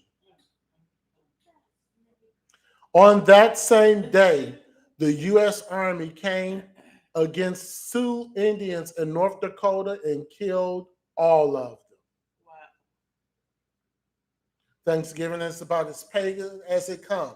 We can continue on and on and on about Thanksgiving and how many people were killed and slaughtered because the so-called white man was giving honor and glory to his God.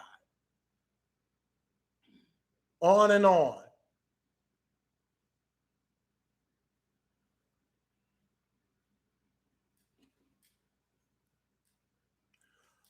Native Gadites who celebrate this holiday should be ashamed of themselves. It's like somebody massacring and killing your whole house and then tells you to celebrate it. Tomorrow, it's National Indigenous People Day. How insulting is that? What does that even mean? Indigenous, people who were supposedly here prior to the white man. National Indigenous Day is tomorrow. What is wrong with that? The Gadites celebrate that? Yes, they do. What is wrong with that? People are brainwashed.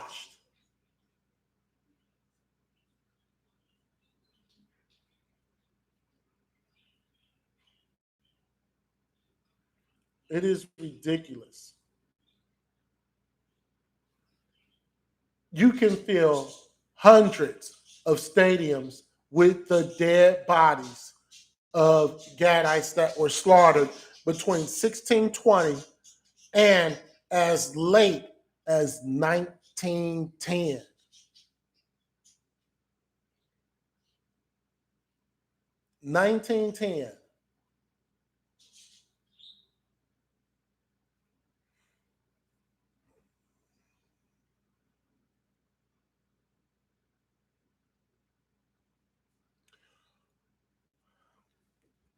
Thanksgiving, how it came to Americans in the mid 1800s.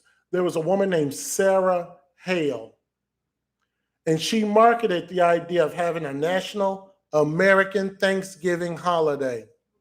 And she fought with that until Lincoln decided to bow down to this witch and make it a national holiday.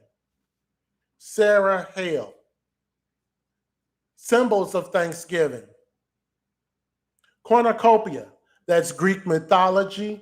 It's really called the horn of Amathalia, which is the name of a goat that sucked Zeus.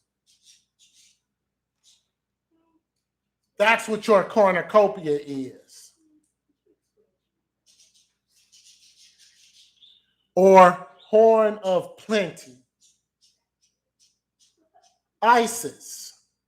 Everyone knows who Isis is. Isis is also the horned cow goddess. Horns are used in pagan fertility rites.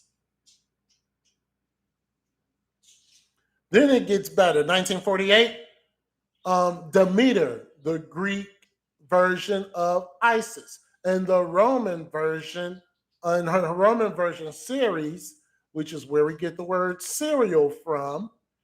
These also Greek goddesses and deities were for nourishing and fertilizing nature. Ceres is where you get cereal from. And what does cereal do in the morning? It's supposed to nourish you. Corn was represented by Ceres, the corn goddess. The pig was represented by Demeter.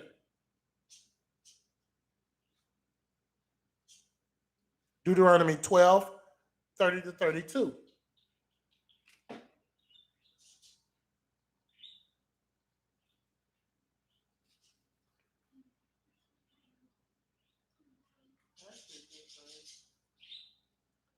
This is what you're celebrating, or this is what you were hopefully celebrating.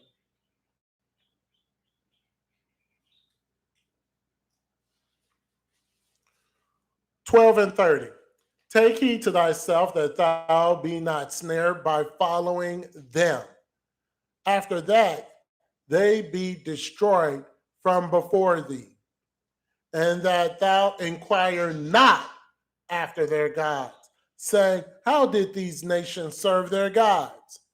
Even so will I do likewise.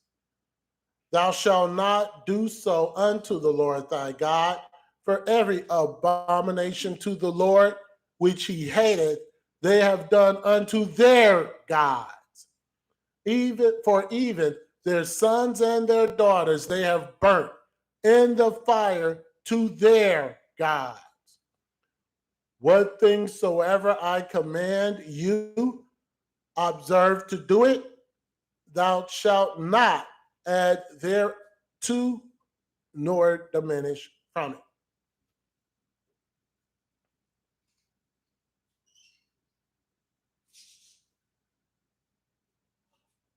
This is a quote from Sarah Hill in 1863, the woman who really pushed for this day to be celebrated. The last Thursday in November was suggested because then the agricultural labors of the year were generally completed. The elections are over. Those autumnal diseases, which usually prevail more or less at the South, have ceased, and the summer wanderers are gathered to their homes. That is a quote from Sarah Hale. She expressed that her desire to combine religion to create a universal Thanksgiving Day. In Galatians chapter 4, verse 10 and 11, it says, "Ye observe days and months and times and years. I am afraid of you, lest I have bestowed upon you labor in vain." So let's summarize Thanksgiving. The whole concept of Thanksgiving was derived from an English colonist on July 30th, 1621. Governor William Bradford issued a proclamation calling for a Thanksgiving feast to commemorate the gathering of the first harvest, which lasted 3 days. Thanksgiving was a prelude to the massacre and slaughter of the tribe of Gad. The victory was a sweet sacrifice unto their God. The Pilgrims did not want religious freedom, they wanted wealth. The Pilgrims and the Puritans were murderers, rapists, thieves, child molesters, homosexuals, whores, prostitutes, drunk, insane lowlifes that brought syphilis, gonorrhea, tuberculosis, and smallpox. Our people wasn't dealing with nothing like that. They infected Gad with the diseases, and millions of Gadites were killed. Biological warfare. They is nasty. These pilgrims and Puritans, white Europeans, so-called white man, stole the land, killed the Gadites, and then celebrated with Thanksgiving.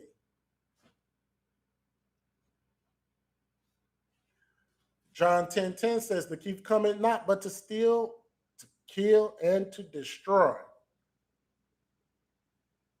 Who stole, who killed, and who destroyed?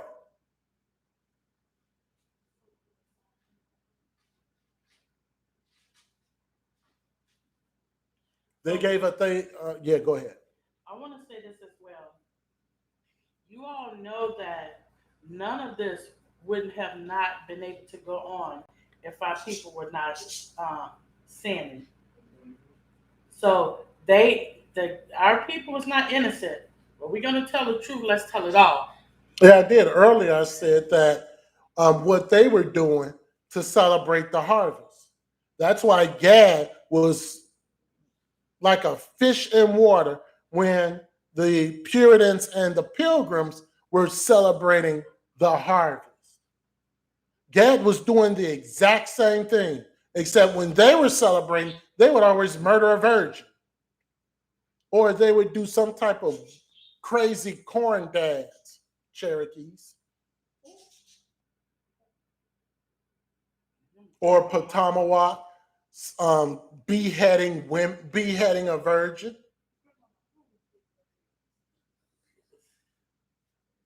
I'm telling you, because when we were looking at what was his name?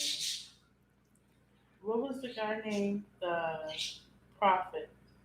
And when the king was trying to get him to curse out people in the Old Testament, Balaam. Yeah. He could, and Yeshua told him that our people would not be able to be cursed because our people, they were living right. So there goes to this day, no matter what's going on in this earth, we're keeping the law, statutes, and commandments. We're protected. It doesn't matter what we see that's going on or what's touching other people. We're not to be moved by that.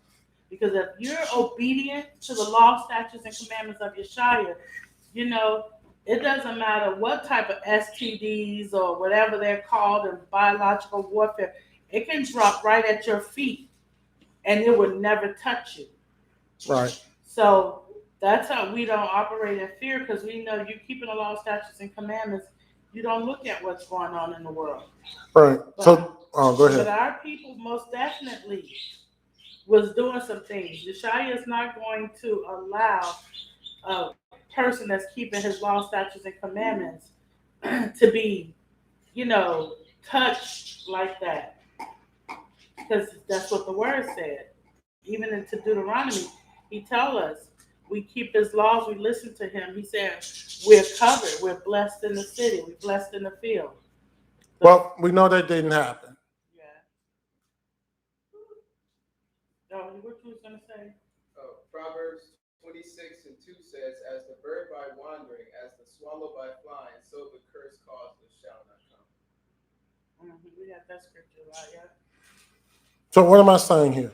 Okay, so let's get back. Religious, this was all, Thanksgiving is all fertility religion. And they went and hid the sickness of these holidays. The meaning, worship. Day of Thanksgiving really was ancient fertility rites after the harvest. You say, weren't the Pilgrims righteous? Weren't the Puritans righteous? They worshiped on Sunday. They did not keep the holy days in Leviticus, the 23rd chapter. They ate clean and unclean foods. They also had witch trials, which was a falsity. The Salem witch trials, that also was a lie. Burning women for no reason at all. You got to read about the Salem witch trials. That one was something else. But where was this? Massachusetts. It was in Massachusetts. Two women were pretending like they were being cursed, and because they did not like other women, they said that they were witches. That's what the Salem witch trial was about. These people are murderers and killers from the very beginning. What does that have to do with Yeshua? Nothing. Our last scripture, Revelation 14:7 says, saying with a loud voice, fear God and give glory to him, for the honor of his judgment is come, and worship him that made heaven and earth and the sea and the fountains of waters. That's going to conclude our lesson for Thanksgiving. Like I said, we wanted to put it today about this time because a lot of people start to sit down and start to eat that disgusting meal about this time. Right? So they go and they eat now. It's on you all. That blood is on your hands now, not mine. Not ours, yeah. Tomorrow night, we're going to talk on humble. Our Bible study will be at 7 o'clock Eastern Standard Time, and then it starts the dedication. Any questions? We're going to explain Black Friday tomorrow. Yeah, Black Friday, we'll go over tomorrow really briefly. Well, we can do it today. It's really quick. Black Friday, really what that was is that after the Thanksgiving holiday, what happened is that this is for slavery. What they would do, and the reason why they called it Black Friday, is because they would offer discounts on slaves. They would make it half price or 60% off, 70% off of slaves. And that's why they called it Black Friday. So when you go and you start buying things on Black Friday to save money, that's what you're doing. You're coming in covenant with the whole genre of Black Friday. Not good. Okay, so that's pretty much Black Friday in a nutshell. But like I said, with everything, do the research yourself. Look it up yourself. They even have poster boards of slavery times where it says Black Friday, Negroes for sale, 50 to 60% off. They're not on YouTube, probably, but if you Google images, Black Friday, you'll see it. Okay. All right. So that was it. Behavior and mannerisms. We're going to talk about being humble tomorrow night. And then our Savat lesson is going to be on dedication. 7 p.m. tomorrow, this same channel. 12 p.m. on the Shabbat. Remember, there's no women Bible study this week or next week. Now, next week, we should be back to our normal channel. The normal channel. But make sure you still subscribe to this one in case we have to. Yeah, just in case. Go, Backup channel. Make sure you subscribe to both. Right. It's like a backup channel. All right. So if there are no other questions, if you've enjoyed the lesson and found it educational, like, share, and subscribe. Hit the notification bell. That will let you know when we go live on either one of these channels. And if we have another platform that we're going to use, we're working on it. Yeah, we're working on it now. Let me say that also really quick. There is another platform. We're going to work on another platform because YouTube, their community rules are changing. So instead of us, insulting them, we don't want to insult anybody. We don't want to offend anybody. The YouTube community. Right. We don't want to offend them. So what we're doing is we're brainstorming it, to come up with another platform. But we'll let you all know at least a couple of weeks in advance on if we're going to change and do something. All right. So with that being said, I want to thank you for joining us on live stream. And Kwame Yasharala. Kwame Yasharala.